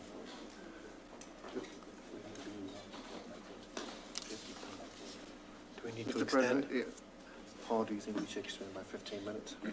You want to take 15 minutes? Extend. Because we got to go into executive Oh, session. we're there? Oh, yeah. All right, let's do that, yeah. If, So, okay, so, we might be able to all right, get, then we can, Oh, it doesn't hurt to extend. no, maybe that will motivate us. I think you're right. I think you're right. I move the Board of Education move into executive session for the purpose of discussing the collective bargaining agreement between the Board of Education and the CSEA SEIU Local 2001 administrative professionals. The board invites Superintendent Hill and Director of Business Services and Human Resources Daniel Batchelder to be part of the discussion. Is there a second? Second. Motion made by Mr. Lockhart, seconded by Mr. Panos. Any discussion? All those in favor say aye. Aye. Opposed, nay. Motion carries 800. We're in going to executive session at 10:14.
SEIU Local 2001, Windsor School Administrative Professionals Association, covering July 1st, 2023 through June 30th, 2026. Is there a second? Second. Motion made by Mr. Lockhart, seconded by Mr. Panos. Any discussion? Seeing and hearing none. All those in favor say aye. Aye. Opposed, nay. Abstention, motion carries 800. Mr. President, move to adjourn. Is there a second? Second. Any discussion? Seeing and hearing none. All those in, uh-oh. Mr. Alex, We skipped over announcements. I just had a Okay. couple announcements. Sorry. Well, the motion is on Was the to- floor, so I will retract it. Okay, agreed. Mr. Halleck. Thank you. Just wanted to make everyone aware, the Windsor Education Foundation is hosting a designer, a bingo night on Saturday, November 4th from 6:30 to 8:30. So they're asking, more information, you can get at their a website about that event, and there's flyers for that event as well. Secondly, I just want to thank my fellow board members. It's been a great serving with all of you this term, and also want to thank our community for allowing us to serve on the board. It's a great privilege that we all have. And finally, I want to thank our family members as well, because they sacrifice a lot so that we can come here and do the business of the district. There's definitely more to the board than just coming to these meetings. There's a lot a lot of work behind the scenes that we do, so they make a lot of sacrifices. So, thank you very much, too. Thank you for your words, and ditto. I think we all say ditto. Well said, sir. With that being said, Mr. President, are you looking for a motion? I am. Move to adjourn. Second. Motion made by Mr. Lockhart, seconded by Mr. Panos. Any discussion? Seeing and hearing none. All those in favor say aye. Aye. Opposed, nay. Abstention, motion carries 800. We are adjourned at 10:25.